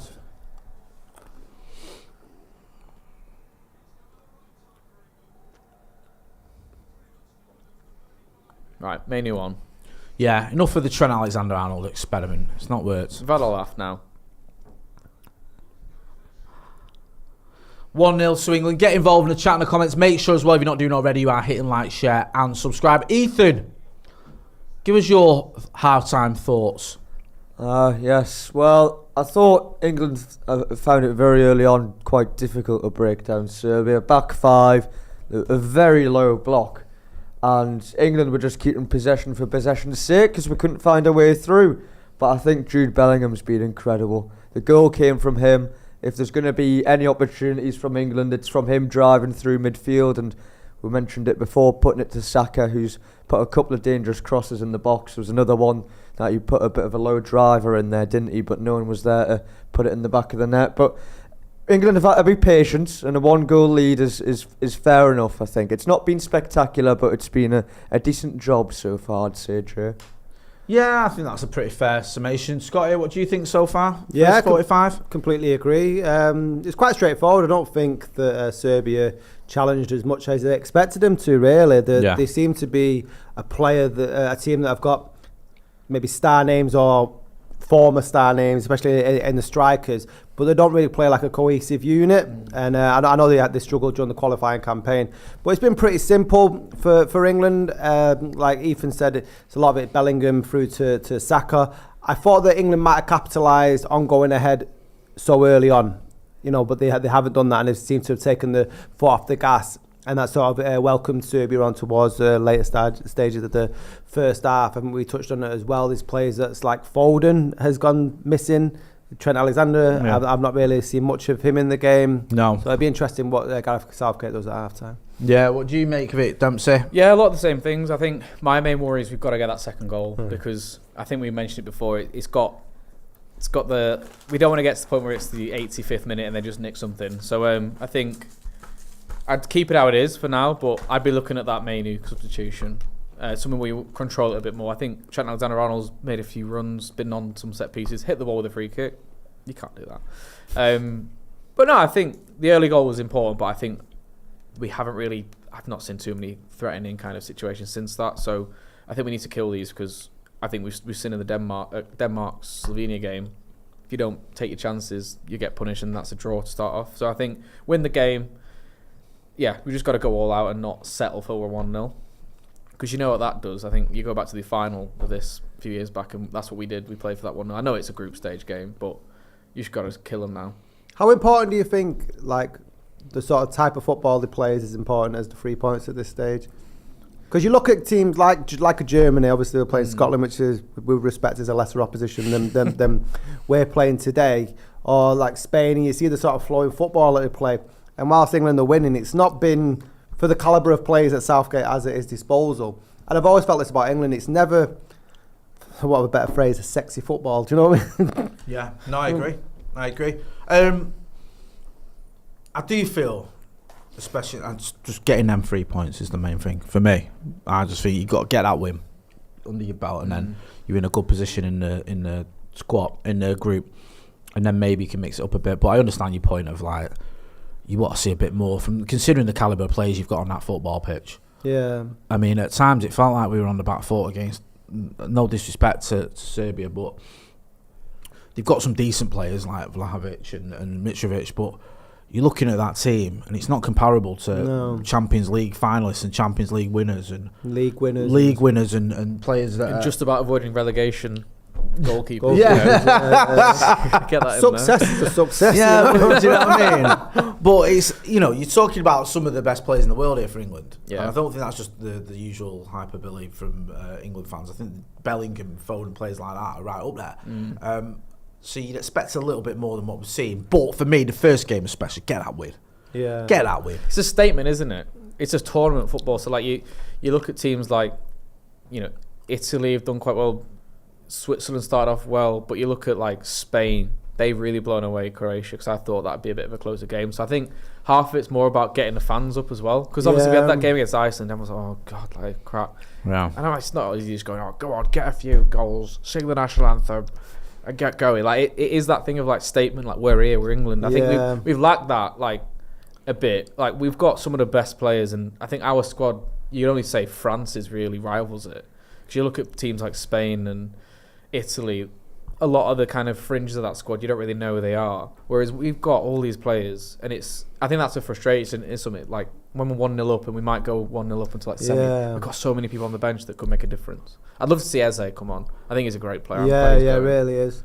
I'm always concerned about the style of football, is because I believe that can instill a fear in your opponents. Do you know what I mean? Because whoever Germany are facing next, they'll have thought it's going to be a difficult task anyway, but they've seen them bang 5 against Scotland. And then as the series goes on, or the tournament goes on, then the opposition are like, oh, England battered so-and-so, they played this really slick football. And, and it becomes like, I don't know, people are not looking forward to going up against you. Whereas if you see this performance, who we got next, Denmark or Slovenia? They'd fancy it, wouldn't they? They'd be like, well, you know. Yeah.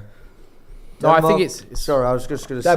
Denmark are a very good team as well. So if England were to, say, draw and drop points in this game, Denmark's a tricky one. It's like your progression from the group is completely up in the air, isn't it? So I think even if this just ends like 1-0 or whatever, Serbia's sitting quite deep at the minute. I can't remember us having another shot on target apart from the goal, I don't think. We've got some stats here for you just on that front.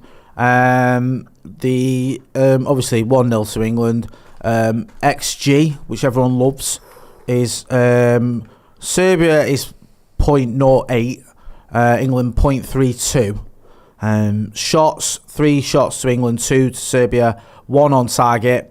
1 touch from Serbia in the opposition box, 6 from England, 56% possession, or 56.8% possession, 43.2 for Serbia. No corners from either side, and 7 fouls committed for Serbia, 4 by England. So England good value for that 1-0. It's not dominant, but it's the better team in terms of possession, in terms of shots, in terms of touches in the opposition box. And let's not forget as well, for half an hour of that game, England have been winning. So obviously you're not going all guns blazing when you're 1-0 up. It's more the onus should be on Serbia to come at us. So it's a pretty professional performance by Gareth Southgate's team. I don't grumble about it too much. I'm not exactly mesmerised. I thought Mark Gay's done well. I've liked what I've seen from him so far in a big game for him, and obviously Jude Bellingham, as Ethan's mentioned there, he's looked good. So yeah, so far so okay. You're just looking at this average position thing is quite interesting. You've got Saka really pinned out wide, and then Kane, Foden, and Bellingham are quite close together, aren't they? That is. It's a bit too technical for my kind of analysis. Slightly odd to me, just as a complete layman. I haven't really noticed Harry Kane, Jay. I think that proves the point. We haven't been able to, even if we need to play a little bit more direct to try and get the ball to him, we haven't really done that yet. Isn't that the point of having Trent Alexander on? Isn't that the point of having him on to sort of find Kane? Is that yeah. In that possibly, yeah. You'd think that if you're Serbia, you're going stop him, 100%, just get round him kind of thing. Maybe that's because I think that's where Bellingham. That's why I'm really excited about him in the team. Is he's literally come up there and been the guy running in. I don't think England have had that when we've struggled for goals. We haven't had that person who comes up with that kind of goal from midfield. Especially like when you've had Rice, Phillips in there. They're not known for goal scoring at all. No. So having Bellingham at the front of that, like third man running, he's done that for Madrid countless times this year. He's such a player beyond his years as well. Like, you shouldn't be leading your national team not even 21 until next week. Mad, it's ridiculous. He plays like he's got 10 years experience at the top level. But Rooney was like that a lot, especially for United, and I imagine Everton just felt like he was a 16-year-old and a 25-year-old. Bellingham does look like the real deal, doesn't he? He's all right. How can you doubt it now? Do you think the Ballon d'Or's up for grabs in this tournament? I think it's between him and Vinicius probably. Yeah. I think, is it the Copa del Rey this summer? Copa America. Oh yeah, Copa del Rey. No, I know what you meant. Yeah. It'd be interesting. I think if he wins the Euros, I think it's his. To be honest with you, I mean, it's usually someone who's there or thereabouts in the Champions League. You know, you've got to have done some bits, and he's had a mad season, hasn't he? He scored a lot of big goals in like late winners. He was a little bit disappointing in the Champions League, though. But you know what? Compared to Vinicius. No, I agree, and it's a sign of a good player how you can have a bad game yet still get an assist. Yeah. Do you know what I mean? Like, and I agree. I don't think he had a particularly good game in the Champions League final, but he got the assist, didn't he? So, just on the Champions League final, shout out to Nicholas. Is it Nicholas Fulkrug? love watching him play. Oh, He came on, didn't he? Yeah. He came on, got a goal. I'm a big fan of the number 9s on display at this tournament. The guy came on for Hungary. Was he called like something Adam? He had 2 first names, but his second name was Adam. Big beard. Yeah. Is he the one that's doing the rounds of social media? Yeah. Lives in the woods. Yeah, that kind of thing. I just love a number 9 like I've that. seen a few memes about him, like saying, forget all this woke nonsense. This is the sort of striker you want. You know what I mean? Like he stinks of a Sean Dyche striker, doesn't he? To be honest, I would be surprised if he lined up for it next year. Do you know what I mean? The kind of guy that can do can be a striker and also do your guttering for you. Yeah. You know what I mean? That kind of guy. If he needs your tiling doing, he'll do that as well. Don't worry about it. He's got you covered. Get involved in the chat in the comments. Let us know what you think. I know we all want to see Kobe Mainoo. Is that the obvious change? Or do you just leave it as it is? I mean, I wouldn't be too bothered if you left it as it is. Gandhi's flip-flop says, get Mainoo on for Foden. Kev at Rotherham says, I hope England gets to the final. And then he says, I'll lose on penalties. Foden's been ghosting a bit. Man cannot hold the width at all, says Big O. Fabos Tacomun says, get Cobby on, hashtag butter me up. That was one of Ethan James's famous puns. Corn on the Cobby, butter him up. Oh, wow. Nice. Yeah. I've still yet to work out what the fuck it was on about, but it sounded good. Mundolio Knows says, Kane has had 2 touches in the first half. Jesus. Not great. But I don't suppose it matters too much if you're winning.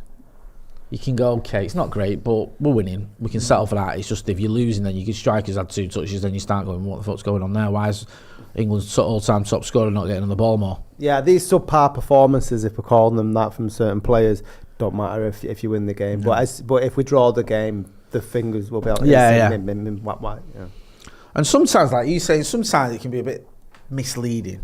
Because if you've got a player who's just getting crowded or like they've got stuck 2 men on him or whatever, I'm not saying that's the case with Kane, but if you've got someone who's just like he's become a focal point for the other team and that's freed up other players like Bellingham or Saka, should be capitalising. We are capitalising. England are getting goals and you can go, okay, you can't blame Harry Kane too much or you can't say it's not working because we're still winning. If, however, we don't get a result today, especially after taking the lead, then Gareth Southgate is going to be under some fire. He's not had that many decisions to make though, Gareth Southgate, for me. Because of injuries, I think the Trent Alexander-Arnold one is the only real decision he's had to make. Because you haven't got another left-back, really. You haven't got... you're not going to drop any of your front 3. That's not your Bellingham and Rice are going to start. You didn't take Branthwaite, so it was always going to be Gay, wasn't it? Alongside... John Stones and Kyle Walker and Jordan Pickford are no-brainers. Yeah. So it's not like there's a big debate going on about, what's the 11 going to be? It's just that one position, really. Well, it's the first one I looked at when I saw it. I was like, I just looked straight at it because you knew the rest of it. That's it. I think it's like he made his choice. Like, I find it mental how you've got Luke Shaw who's not fit, I'm imagining, going into the tournament. Why not just get something like Tyreek Mitchell or someone? It is a bit of a having gamble. A left back. There's a lot of faith there in so many right backs in Trippier. the squad though. Trippier at left back. What do you make of that? You've seen more of him than us. Oh, well, Kieran Trippier's not had a very good season for Newcastle United. His positional awareness was a little bit all over the shop. There was moments where he'd have lapses of concentration. Whether it's I remember Chelsea in the cup, we got knocked out because he tried to play the ball back with his chest and he got it all wrong. 2 assists against Everton as well. Everton was probably his worst game. 2 assists for Everton, literally just playing the ball back, getting it intercepted. You'll remember against Man United, Jay, I think it was Kobe Mainoo's goal. His positioning was just completely AWOL. So much so, everyone thought Mainoo was offside, just popped it in. So obviously left back's not his natural position. So against the bigger teams, it's going to cause a bit of a problem. But I think the idea is Trippier's the emergency cover until Luke Shaw comes back later in the tournament. And from then on... To be fair, secure. Right, that can work. Like, in the last Euros, Harry Maguire was injured. Tyrone Mings started. Had a good game against Croatia and Scotland, I think it was. 2 games, he did all right. Everyone was saying... oh, Tyrone Mings should be starting ahead of Harry Maguire anyway. Harry Maguire's not all that. Why is he in the squad when he's not fully fit? Harry Maguire comes back in. He's man of the match or player of the match, forgive me, against Germany, and he's in the team of the tournament, and he smashes his penalty in the final into top bins and breaks the camera, and everyone's loving him. If you've got a player who is that guy, and you think, look, if we get past these first couple of games, I need him in my team, I get it. And I think with the left-back position, Luke Shaw, if he's and when he's fit, he can be that guy, and he can be that guy for England. We saw it in the Euros. The issue you've got with Luke Shaw is this season, he's barely been fit. And I don't think there's never a guarantee in football, but I always think there's a question mark that he could easily come back into this team, and it can be too soon, and he's gone, and then you're stuck with Kieran Trippier. So I understand your point of you should have gone out there and not gone out there and bought, like you're buying someone. You should have brought in an out-and-out left back. Yeah, because I think there's, I mentioned it before off camera about, you've got Joe Gomez and Ezri Konsa, two players who've had a good season. Yeah. But I feel like they fill the same kind of void in terms of a centre-back who can play right-back. Yeah. We don't need any more right-backs. We could do with a few more centre-backs, but it's like, my confusion there is like, is there any centre-backs, like if it's a Tyreek Mitchell instead of one of them two, it just makes more sense to have a left-back. Because like, say Shaw does, get fit, he gets an injury, and you're having to bring on Trippier maybe, who again, he's had his injury problems this year as well. Yeah. And also has been a bit up and down. I just think that it's like simplifying it a bit, like, who plays left back, who plays right back, especially when you've got quite an overloaded squad on the right. Right defensive kind of thing. No, I completely agree. The second half has got underway. Serbia on the ball. They've had one substitute. I think that Ilic has come on. Yeah, for Good Elch, I should say. Good day. To you too, Jay. Nice. Get in. That's a bit partial. Pronunciation is not my strong point.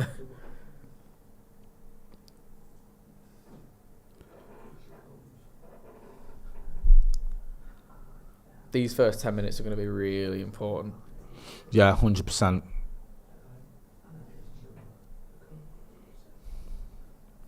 So they've already made 2 changes, haven't they?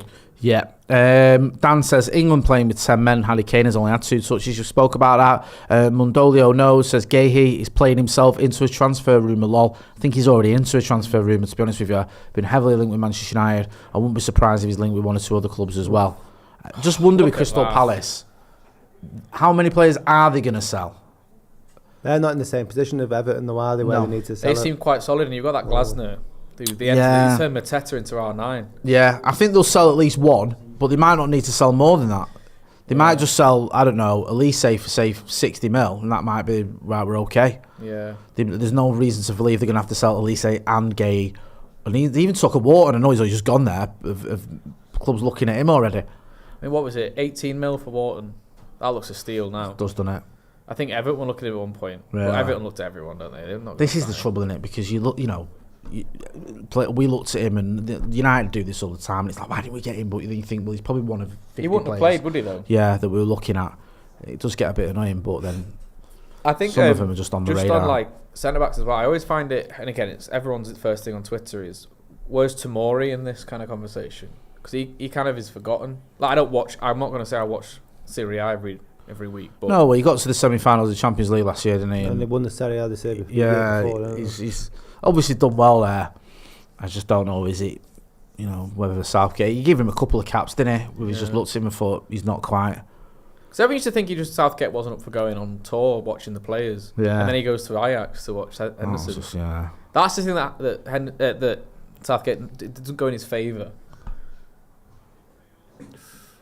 It's difficult because I've not seen enough of tomorrow to know. No. I'd like to just see him in like one of the warm-ups though. Yeah. Because you think for the time without a Maguire, you think who else is going to bring a bit more of the experience? Yeah. Because Gehi's obviously been Palace for maybe 3 or 4 years at the top.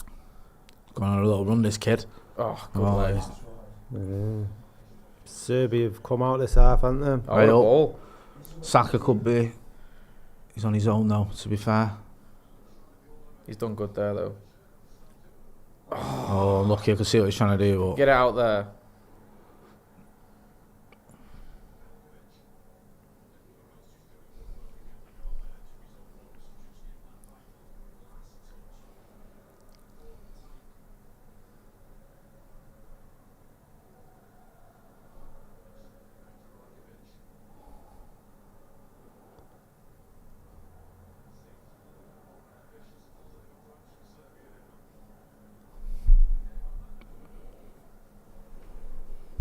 Yeah, a bit more lively this second half. This is the game that Serbia probably would have been all right to lose. Yeah. Do you know what I mean when you look at the group? Yeah. Bless you, Jay. Thank you. Yeah, England are the strongest ones, aren't they, in the group? We've been quite lucky as well because Denmark are a good team. Yeah. If you look at that, what is it? Spain, Italy, Croatia, The group, yeah. Yeah. and Albania. Yeah. Because they had a bit about them, didn't they? Yeah. I thought. Excuse me. They were going to get a last minute equaliser. Yeah. I was impressed with Italy actually. I support Italy, but I thought like with Spalletti taking over them, he's only had like 8 games in charge. I was unsure what sort of player they were going to put. Was he the one who won the league with Napoli? Napoli, yeah. But he's plays had a quite career. fun- Yeah, He's been around for a while. Been hasn't around, he? yeah. Been He around plays for a like minute. quite kamikaze football. It's not Yeah. like the stereotypical Italian way of playing. But yeah, I thought they were really progressive the other night. Barella's a great player. And A good finish that. oh, it's And who's that centre back? Cagliari. Cagliari, yeah. He looks like he's from the 2000s. Yeah, so yeah. He's brilliant. Look, remind me a bit of Nesta. Yeah, he's got that headband. Long Yeah. hair. More of that, please. Speaking of Nesta, have you seen the footage of Sven-Goran Eriksson when he's been doing the rounds and all this? And there was an interview with him in Serbia Nesta. could be in here. That's Trent Alexander-Arnold trying to be clever. Main That's nice. He's But he tried to do some kind of trick and just lost it. Really? You don't do that. 1-0 up. Rooney's waistcoat button said it's such a shame Reece James is made of biscuits. I don't think you need Reece. Honestly, It's more annoying I think he's that- probably better, naturally better than Kyle Walker when he's fit, but he's never fit. And also, Kyle Walker does the job for you. I'd say it's more annoying that Chilwell isn't fit. Right. So I think he's all right. Yeah. And we need a left back. But I do Yeah. agree. I think Reece James on his day is great, but it's like he's worse than Calvert-Lewin. No, he's constantly injured, isn't he? And he came back and he had an absolute stinker, didn't he? He got sent off, didn't he? Yeah. I think he played 3 or 4 games last year and he was joint top for red cards. You have to fact check me on that. It's sad to see. Yeah, to be because honest he's a with you, player in there. because I've got no affiliation with Chelsea whatsoever. Yeah. I don't want them to do well. But when you see a lad who's obviously talented and he's just constantly injured, and then I saw him a couple of games when he was on loan at Wigan. he's had 1 red card, so he's had 10 Premier League appearances last season. And then when did he get his red card then? I might be making this up, but he's No, he did. Yeah, he missed the. I think he must. It's not there, but he must have come back and got sent he off. just came back and straight away got sent off. And was he doing like walking for some talent for some? Serbia in here. Oh, Jeez. We need to just get. We need someone to just get the foot on the ball. Jesus. That's different Serbia, this I interviewed Mitrovic. Did you? He's massive, Is there? like massive. I tried to get a couple of jokes out of him, but quite a dry bloke. Remember we were linked with him, weren't we? Yeah, we were. We got without Vega. Was it him that lost his head? Yeah, in the semi. Yeah, and he went berserk. The VAR. It was the week before that I interviewed him. Oh, was they, it? They held the interview for a while because Right. he wasn't. Everyone was like, "Oh, what's he doing?" Now? Yeah, I forgot about that because I can't. Did he go over to the VAR thing and then got involved in that and then got himself did he sent like off? touch the ref? Marco Silva got sent off. Yeah, that was it. And they were doing all right, weren't they? They were rattling. Yeah. They were going on to win the game. Yeah, and then the Reds just collectively fell off. Do you know what I mean? The manager thought he'd set the tone. That was a weird thing, wasn't it? We were interviewing Marco Silva for the United job. Fucking hell, come on. Really? Yeah. When was that? Well, it came out just after. It came out almost the day we announced that Ten Hag was staying. It was like, or announced it, leaked that he was staying. But then there was all these reports that we'd spoken to Marco Silva as well. But I don't think it was like... He's not exactly come off the back of his greatest season, has And also, his CV doesn't indicate someone who's going to get United going Watford, again. Everton, Fulham. Hull. Hull, Hull was his first Premier League one, wasn't it? Yeah. Yeah, and he's always sort of, for me, he's had like 1 step forward, 2 steps back, yeah. like type of manager. I think probably now he's the best he's done in it because he's been at Fulham for a little while. Yeah. Let's have a look. He's been at Fulham for 3 years, which is long. It's the longest he's done in English football. Yeah, I don't think it's that level. What was he like at Everton? You got stats. He was. I think what he needed was we had Zuma on loan and we lost Garner Gay, and we didn't replace either of them in the transfer window, and then it kind of relied on like Garner Gay was like essential for his way of playing, and he got promised Zuma, and I think we ended up getting like not Zuma. Or was it Mangala on loan or something? And he did his cruciate ligament. Jesus. Essentially, he didn't get backed by the owner, and he blames it on that. Right. But I guess if we have a player like Garner Gay, who's kept us up with some of the performances he put in, I think that's why it didn't work out. But I just think we've had a few managers who've just a bit of naivety. We've had loads of managers without naivety, but I think these principles are quite fun. His football's quite fun. Fulham beat us last season, didn't they? Yes. At Old Trafford. Yeah. It was. It will be, wasn't it, with a winner? Am I right in saying that? Evertonian. Am I right in saying that everyone that we interviewed for the job beat United? They just went through the list. Went through the list and gone like. Galatasaray. Fulham did, yeah. Tuchel at Bayern. Poch, Chelsea beat us. Yeah. Silva. Yeah. De Zerbi at Brighton. Yeah. So it's basically gone through a list. And yeah, well, why didn't we? Who was Bournemouth's manager? Was it Areola? Did Areola? Brentford had beat us, hadn't they, the season before? They got results. They beat us for that infamous 4-0 one. Yeah. So it's basically gone, who did Ten Hag lose against? But if they did that, they'd have had to interview about 20 managers last season after the amount of games we lost. The stories are still coming out, Jay. Hey, Eddie Howe would have been in that mix, wouldn't he? Nobody wants Eddie Howe as a manager. Not even new. That was it. Brentford, yeah. Was that when they scored late on? Yeah. Equaliser. Yeah. Oh. We didn't deserve to even get a draw out of that. No, game. that was for me was the worst performance I've seen, and it was a draw. But I think we conceded so many shots, and we were so bad. Look at that. And that was after the Liverpool game. Yeah, that when high. you think, oh, nice one, now we can kick on. Good chance. Hey up. Oh, Jude. Done like a sack of shit then. Yeah. He's looking for that, I think. Well, they're looking and for what do the clubs make of this as well? You know, like if you're Fulham's owner, you go like, what's all of this? Where have you been this week? You've been trying to see United, you? Calling in sick on a Monday. If you haven't got an hangover, you've been work. Yeah. Well, I find it funny because Brentford, like, the amount of times Tony was out and says, I hate it. He's doing my head in him with his interviews. Honestly, you can't turn on the telly without seeing him sat there going about he wants to leave Brentford. Oh, that's nice after they stuck with you when you've been suspended for 6 months. Yeah, for your own fault, basically, whether you agree with it. He'd have got the move if he hadn't got banned by now, wouldn't he? Yeah. I don't think that big move's coming. No, I think it's fizzled out because he's not for the money. Brentford, he's not done. He's not scored in 12 games. Yeah. So I mean, that is horrendous. Here, is he? Watkins is going to come on before he does, unless it's going to penalties. And I think there was an obvious move to Arsenal. Looks on the cards. Yeah. That's cooled a little bit. I don't think United will go in for him. You got Højlund now. You'd think that you put someone next to him that wouldn't be. You need him to have room. Yeah, I think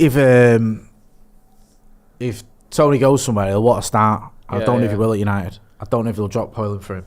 Jesus, that was terrible. We need Kobe or Cobby. Yeah, He just is screaming out now like a slack pass, and someone's going to run through with it.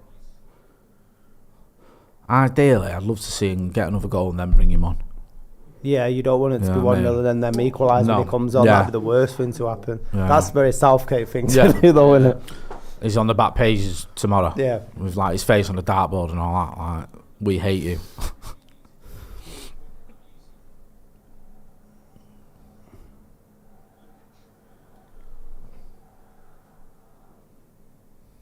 Tell you who I'd bring on. Go on. Conor Gallagher. Would you? Honestly, I think Trent has been absolutely abysmal. He just can't keep the ball when he's trying to do some dribbling. He looks like a right back playing in midfield. It's exactly what it is. I'm not a big fan of Conor Gallagher, but when he's been in this England team, I think it would keep the ball better. Oh, chance. Serbia in here. Serbia in. There's an equaliser coming. Oh, they're appealing for the penalty there. I don't think they're going to get it. Refs. Let's have a look. Serbia down the left-hand side. Ball comes in. I don't know. I don't know if there's anything in there. No, look, he's up all right until he. Does he catch him there, Trippier? I don't know. Does he trip him? Nice. Kieran Trippy, yeah. I can't see because there's a fucking camera in my way. Hey. TV, one word. Surely not, though. Are they looking at it? I don't think they are. No.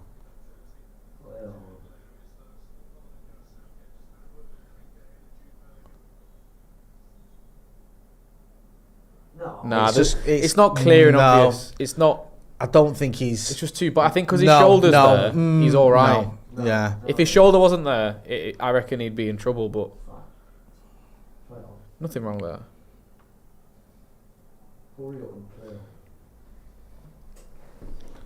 It's getting ropey though, isn't it? Yeah. Come on. Get a grip, England. That's my tactical advice.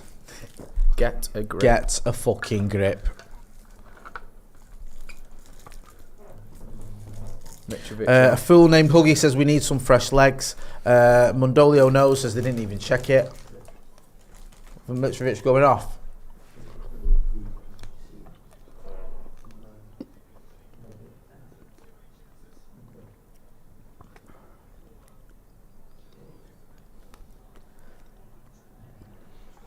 Do you reckon that affects these players that have been playing in Saudi Arabia? Because obviously the standard of the league and coming in and playing in this will affect him. I mean, what is he, 32, 33 now, Mitrovic? He must be pushing. Yeah, I think they were saying before, I think, about how he's been playing against lesser defenders. So you think, do you lose a bit of your sharpness in that? It must do. Dusan Tadic has come on for Mitrovic. Has Luka Jovic just come on as well? Jovic is on now. How old's Tadic? Tadic is 35, I think. Wow. He looks well. Ten Hag links in him. Mate, that Ajax team with him was fucking unreal.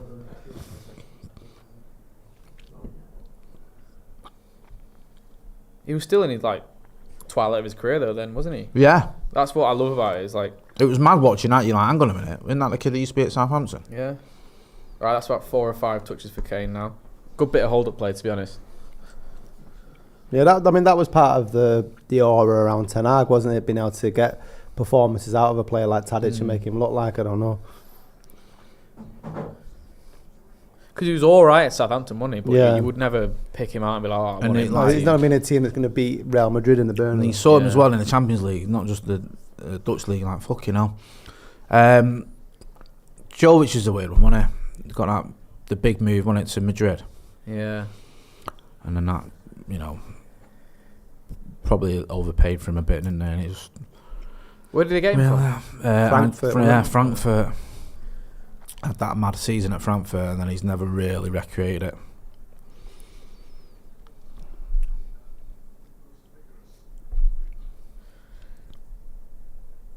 So, someone you not mentioned today, Cole Palmer.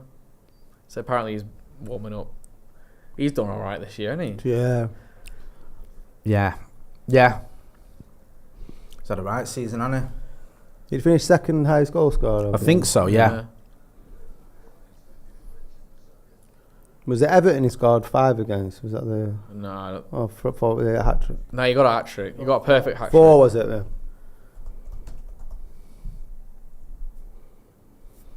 Fucking hat-trick against us, didn't he? Yeah. Well, that was it, because he was the first player since Didier Drogba for Chelsea to score back-to-back hat-trick. Really? Yeah, mate, fucking hell. Decent company, that, isn't it?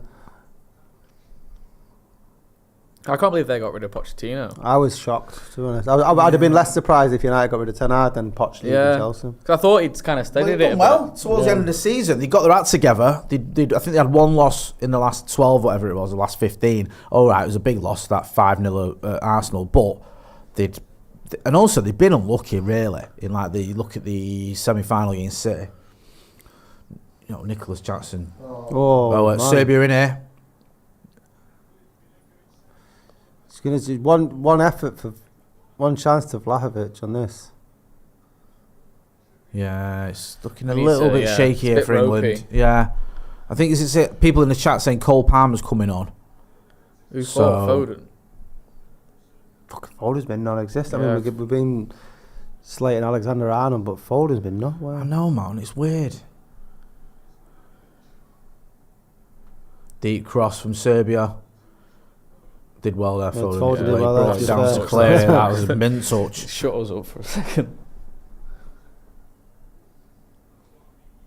But like, we look like we're in a low block against Serbia right now. Yeah, you got Phil Foden in his own area, getting rid of the ball, which This is is all what I mean. nice, but Yeah, not yeah. exactly where France and Spain are shitting themselves Yeah, watching. do you know what I mean? And we're the favourites for the competition. God save the king. Aye.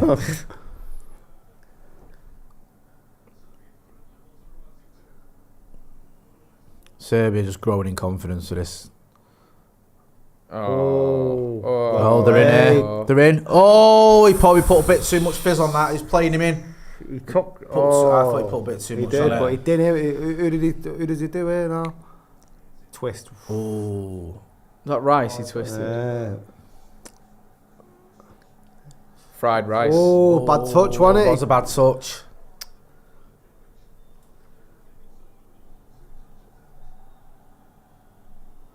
Fumph.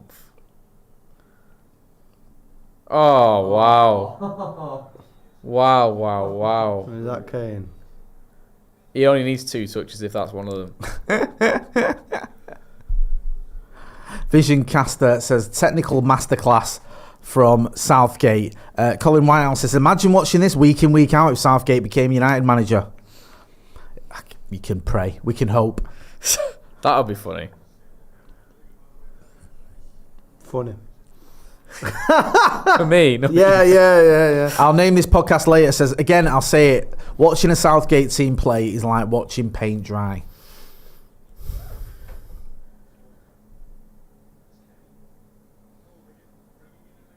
Right, get a corner. Corner for England. Massive. Jez dead, baby. Says Gallagher coming on. Yes, says Ethan James.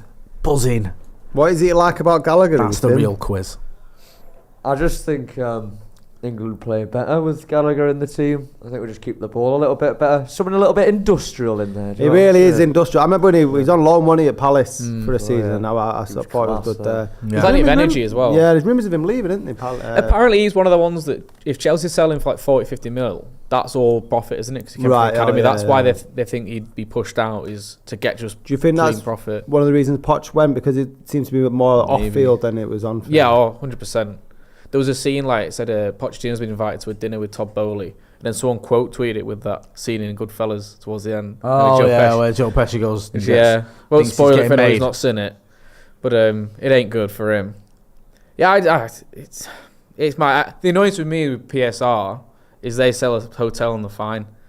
You know, Yeah. that's the annoying thing. Oh, Is that what, sorry? Chelsea selling a hotel to themselves to avoid profit and sustainability rules. So dodgy. Yeah. Oh, look at him go. Get on it. Oh. Where the hell's Harry Kane?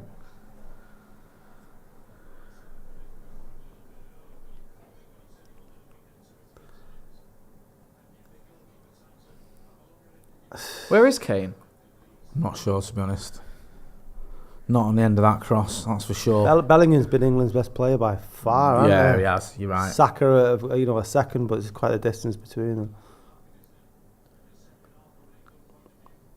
What was the tournament where Kane was on our corners? Remember that? He was taking a... Sorry? Yeah. Roy Hodgson. Kane taking Hodgson, our corners. Tactical masterclass. there. 2016 Euros, we got Oh, knocked out with fucking Iceland, hell. wasn't it? Football. Is that the heritage. Iceland game? Yeah. Well, it was the tournament. Yeah. Yeah, I well, think yeah. it was, wasn't it? That was horrible, that. I was Well, it's like fucking Scotland, wasn't raging it? when he gave Marcus 4 minutes.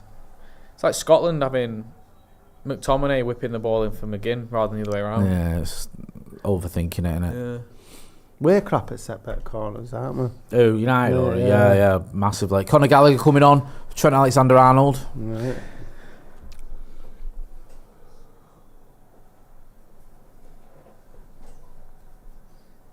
It's not really worked, the Trent Alexander-Arnold experiment, I think it's safe to say. Yeah. I think he's been poor. He had a shot on target.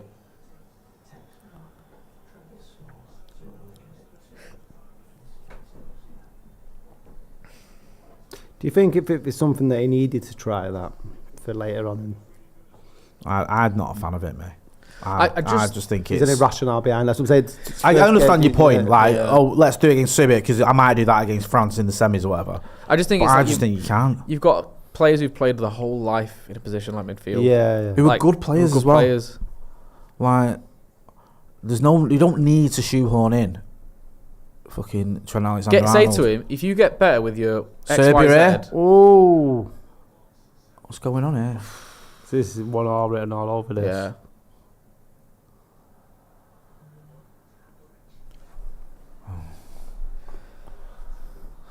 They don't make it easy, do they? Marcus C says Mainu is better than Trent. I agree. Yeah. Guts Bowmore says this England squad isn't winning anything. Ryan Stubbs says if Gallagher is the answer, what is the question? Oh, Very acrobatic. Pickford has like one of them a game. Yeah, What do you think? I What the think hell? that's an English keeper trait. That Yeah. Ramsdale does it all the time. ADHD keepers for England. Yeah. That's what it is. He's bored. I've had next to nothing to do for an hour. Hey, I'm gonna do this spectacular he punch. needs like a Joe Rogan Yeah. clip on the side or like some surface or something to keep him going. They've got Joe Hart on commentary. He used to do things like that all the time. They got Joe out. Yeah. He needs I don't think anyone will be able to find a tighter shirt in Munich or wherever they are. Or where is this game? I don't know actually. Whereabouts in Germany is this game? G, doesn't it? Yeah, it was a good. I'm not going to try. Is Go it for it, go on. Schalke Stadium? I think it's at Schalke's ground, isn't it? Oh, is it? What's the name of the sitter? Gaggen.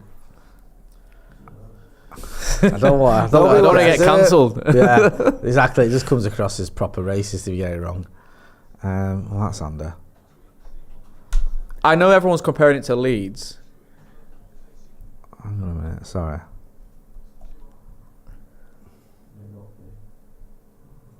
Foden whips it in. Gelson Kirschen. Gelson Kirschen. No, you have to take the German accent. That was my German accent. Gelson Kirschen. Gelson Kirschen. Sounded Scottish there. Sorry. Forgive me, people from Germany, if you're watching. Rooney's waistcoat button says I play Mainu over Trent Alexander-Arnold at right back. Never mind midfield. I like that. Happy Father's Day to y'all, says Jonathan Eatsbow. Casper says Gallagher is what we call in Denmark a fly in a bottle. Buzzes around the place. Yeah. Yeah.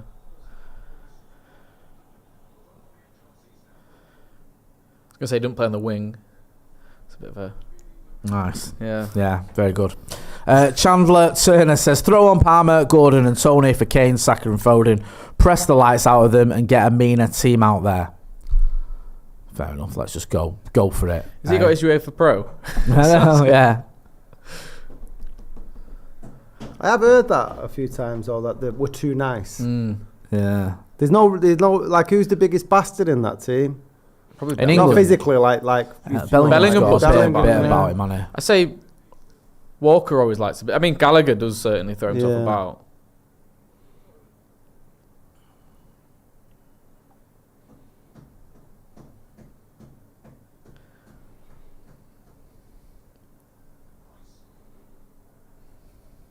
Bit more of the ball now, which is good.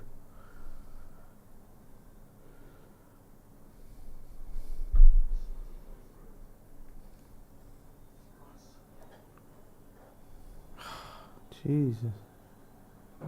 Switch it. This is things that scare me now.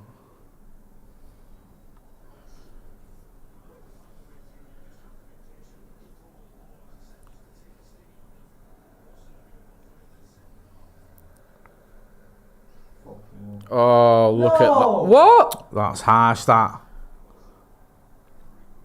Wow. Ref's a Villa fan. What's he meant to do there? It's like a good turn, that, but he's given a free kick against Bellingham. Serbia making more substitutions. How many substitutes did he? Bloody hell. Oh, yeah. That must be the last one now.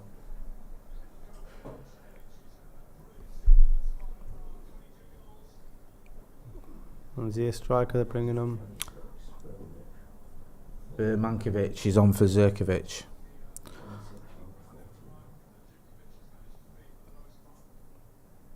Big O says, I swear Foden hasn't dribbled once. Dribbled since once this game. Adam Kenny says Pickford is our biggest bastard. Casper says, God, why did I forget that? Yeah. This game is a mess, says Casper. Hey up, could be in here now. Can we get going? No, it's just fucking just shit. This game. Tadic. Let's have it right. This game is just rubbish.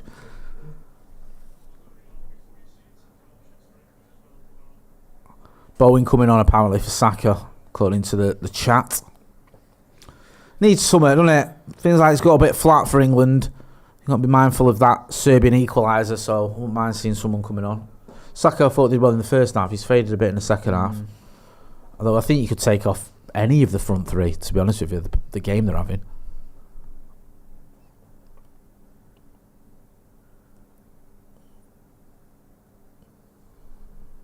Yeah, there it is. Bowen on for Saka, is it?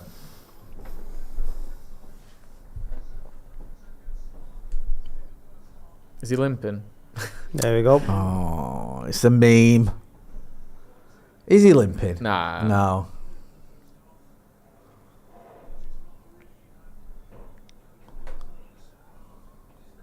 Jonathan Etibo says, watching this makes me thank God that Southgate is staying away from our club. That emoji, and then Eric Ten Hag in. Scotty, you'd had enough of Ten Hag, but even you said you couldn't be doing with Southgate. No, if it wasn't going to be Tuchel, then Yeah. no way you chance could at just all. stomach Southgate ball, whatever that I'd have fucking gone looks and like. locked myself naked to the gates at fucking Carrington if he was coming. That was a welcome. Got to put him off. Yeah. He'll soon turn around when he sees that. It's Put put that, I'm many going people- back to Lancaster Gate. It's been a deterrent for many a person.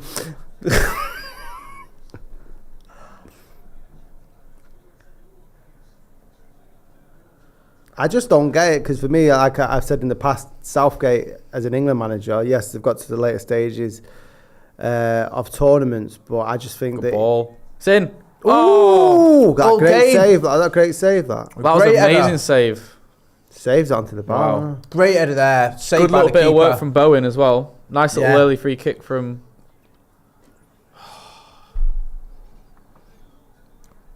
Got to build on that now. That's a good little. Bowen does well. good It cross is. Just here. come on, Kane's great wondering how he cross. lost that. Oh, what a Wow. save that is! Oh, Jeez.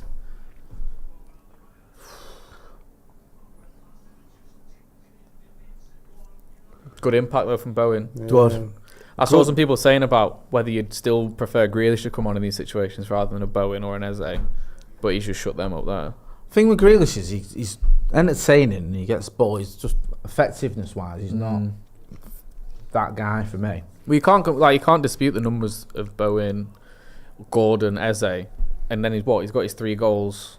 Even Rashford, you look at mate. Rashford for England and for a club, his numbers are much better than Jack Grealish's. Yeah. Far better. And Jack Grealish is in a much better team. And it's funny because City fans were sort of talking. I saw some online and City fans debating about Walker was quite critical, wasn't he? Of Yeah, he Grealish. said it was on merit, was it? Yeah, which they were saying, the City fans were saying it's quite rare for Someone to come out like to that. come out and yeah. be critical of the teammate. But then there was like a bit of a debate going on whether it was just being honest kind of thing.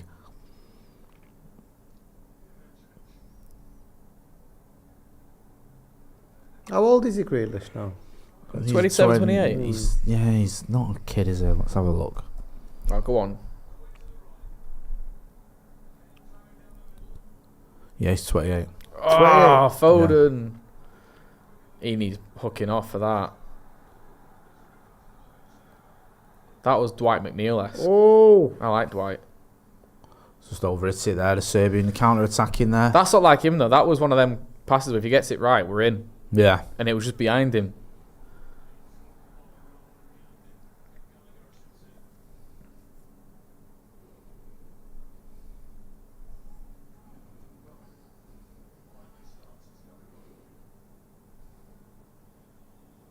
someone's down over there. Is that Trippier? See, this is the thing, isn't it? Get Trent back on. Bring on Baines.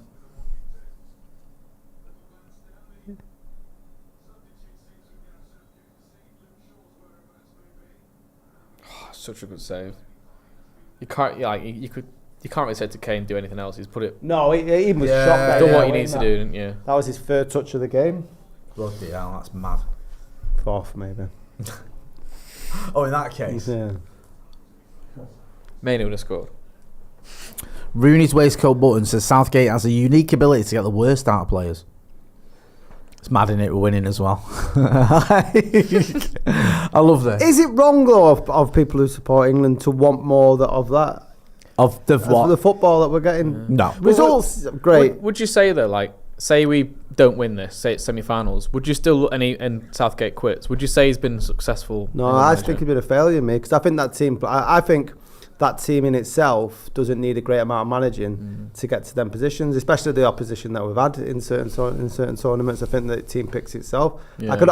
I'm not using this as an example to slag City off, but I don't think Pep's job's that difficult when you've got that amount of talent there. It is to get to the next level, making trebles and stuff, but that's arguably, everyone goes about the golden era. I think maybe in our heyday, 2000, that was probably the golden, but the golden starting 11. But if you look at that for a squad, do you know what I mean? Yeah. Mate, it's failed for me. I think he nailed it with the Pep things, though, because I said to someone like, Ancelotti winning the Champions League with Joselu scoring goals.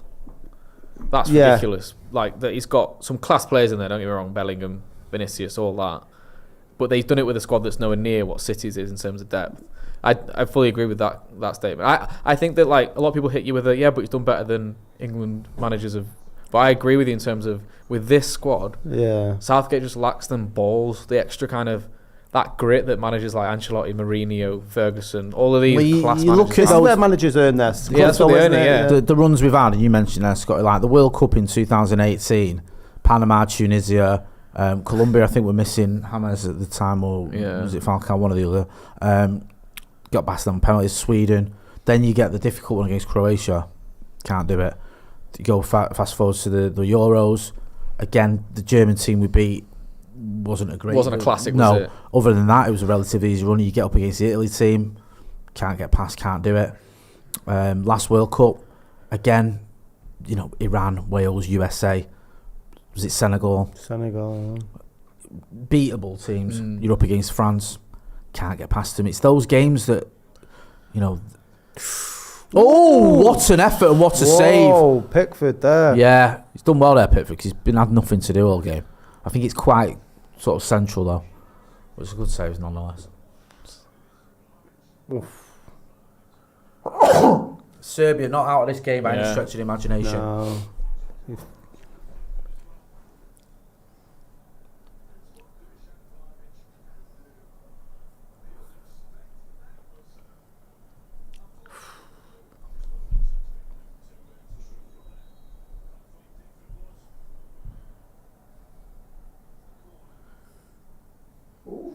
Oh, Jesus. Oh, he bought that foul. Yeah, Love it. massively bought it. Love it. You do wonder if Serbia are kicking themselves that they didn't play like this in the first half, Yeah. Yeah. This is the thing, like I said before, if you're, one of the favourites, or even just in our group thinking, you're not going, I don't want to play them. You're thinking, you know what, we could get at them. Denmark and Slovenia would be well infused by this. Yeah. That's a save, that.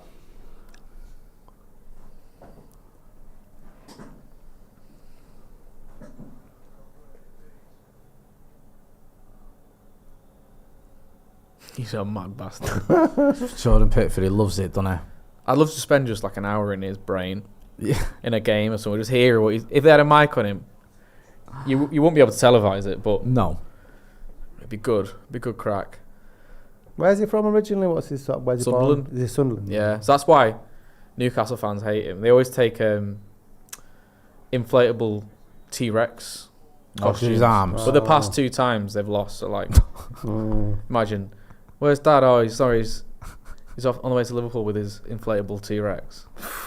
Do you remember that guy, that Liverpool fan? The Sean Promise is a real promise. Oh, God, that was Mate, brilliant. his head fell off when Van Dijk got injured. Yeah. I often see that dinosaur-armed whatever In out and town. about, and don't worry, I'll get him. A Sean Promise is a real promise. Shut up, you absolute dickhead. Yeah, I don't mind the T-Rex though, because it's just funny and it's like, Yeah. but it's nice to take him home and we've won the game. Yeah. Oh, mate. Small pleasures.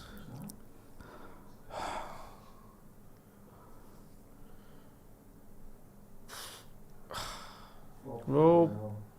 Get in. Go on.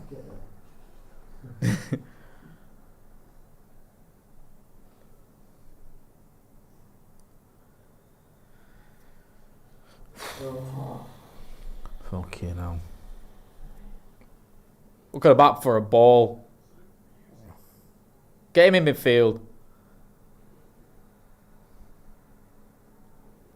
Who's the second goal? Is it still Ramsdale? Yeah, it's Ramsdale and Henderson are the 3 goalkeepers, aren't they? Wide again. Tom Eaton's there as a Fucking goalkeeping hell, coach. bad Come on, pass, that, Harold. See, I'd just lash that out there. I'm not giving a little tap. Name.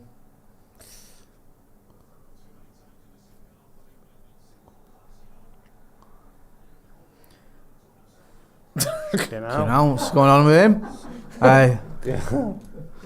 He looks like he's perched on the side of Barton Bridge ready to fucking jump That's off. what I was thinking. He's a Samaritan. Is he alright or what? It's like he's about to bring over the wine list. That's Yeah. how he dressed. Hey. Yes! Oh, here we go. Coming on. Now the party started. Yeah. Thought he Yeah. scored. This is where Serbia are equalising. No, Yeah. Off his bomb. No. Yeah. Boom. Oh, God. Now you've got me nervous, Scotty. I can't cope. We'll be alright. Cobby's got this. He's got it. That lad. Nah, guys. The main man. Yeah, what? Can't find my boot. Yeah. Oh, mate, I've just bought gaff me. I think my hammy's gone. It'd be your knees, wouldn't it, Jay? I've seen you play. Yeah, minis.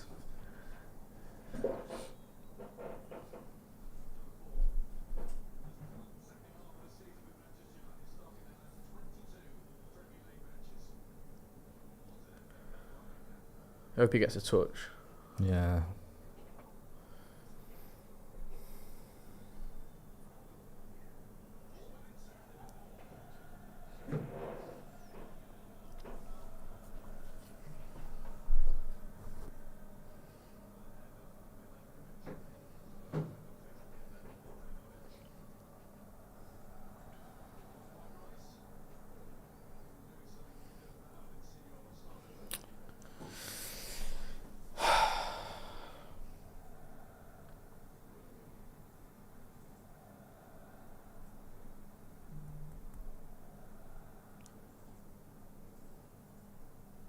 Oh.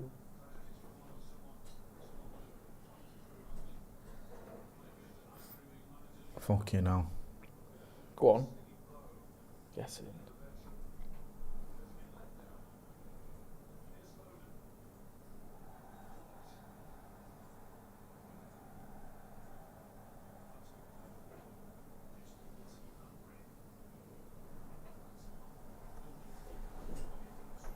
Right, watching that replay of England getting a free kick, by the Yeah. time we go back onto the screen, Serbia have got the ball. Fucking hell. This is woeful, this.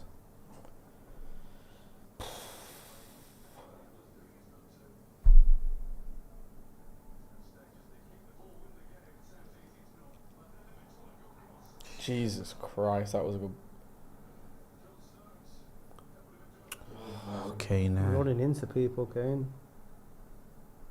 Fucking dive there, man. Didn't even go out. The ball didn't go out there, did it?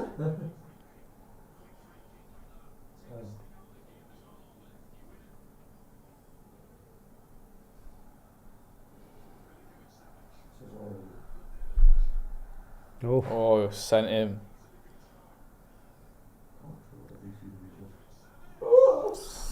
Ooh, Milinkovic Savic, was that? Been quiet him, hasn't Yeah. he? Although he has got them in his lock. Yeah. Yeah. Yeah, good on him. Oh, Hey, That was a perfect throw. That was like Patrick Dodgy touch. Mahomes, and you fluffed it. Do you want another one?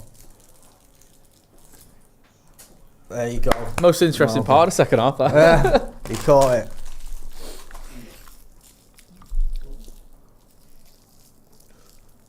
Go on, Cobby.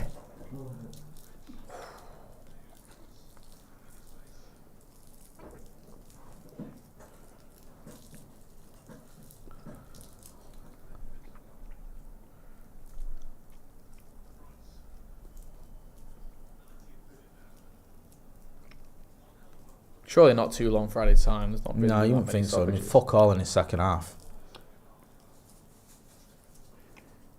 Go on, Jared.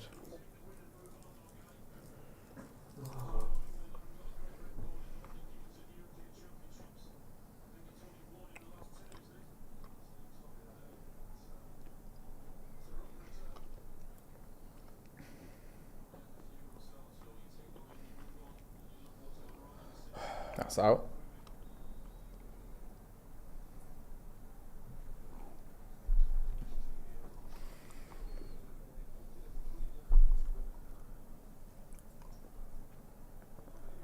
Four 4 minutes of added time. Where's that come from?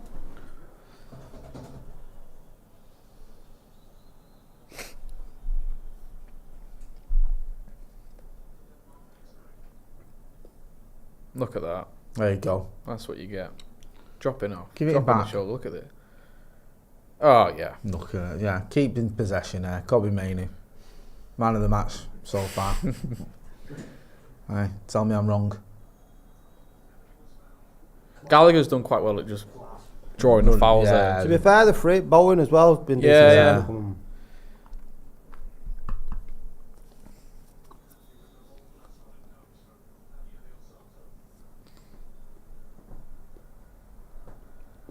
Go on.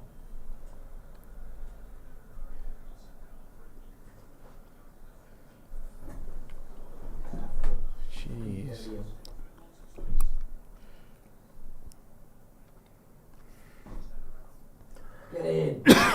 Done well there, Conor Gallagher.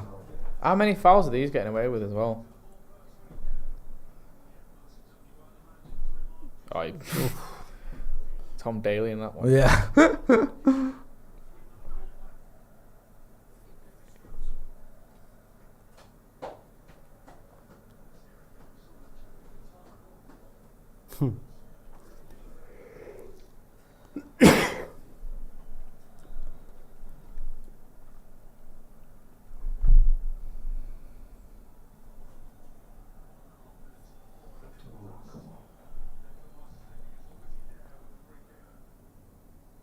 Out to Bowen.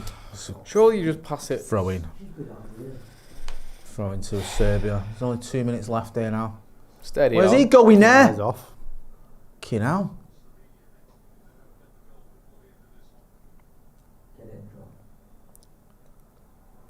There's a bit of space over there, isn't there? Oh, Serbia could be in here on the right hand side.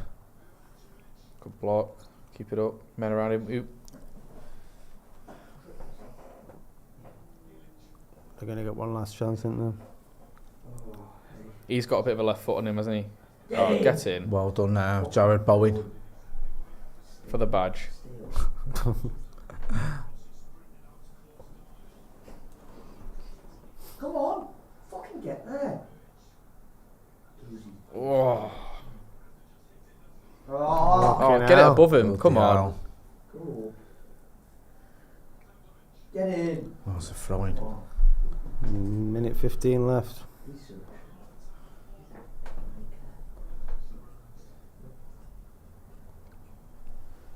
Come on, Harry.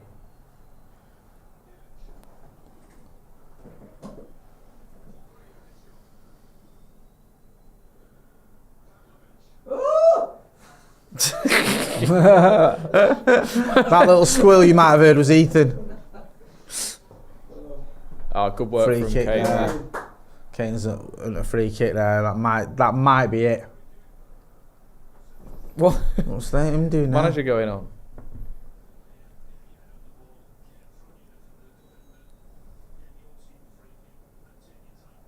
Get a name on it, lads.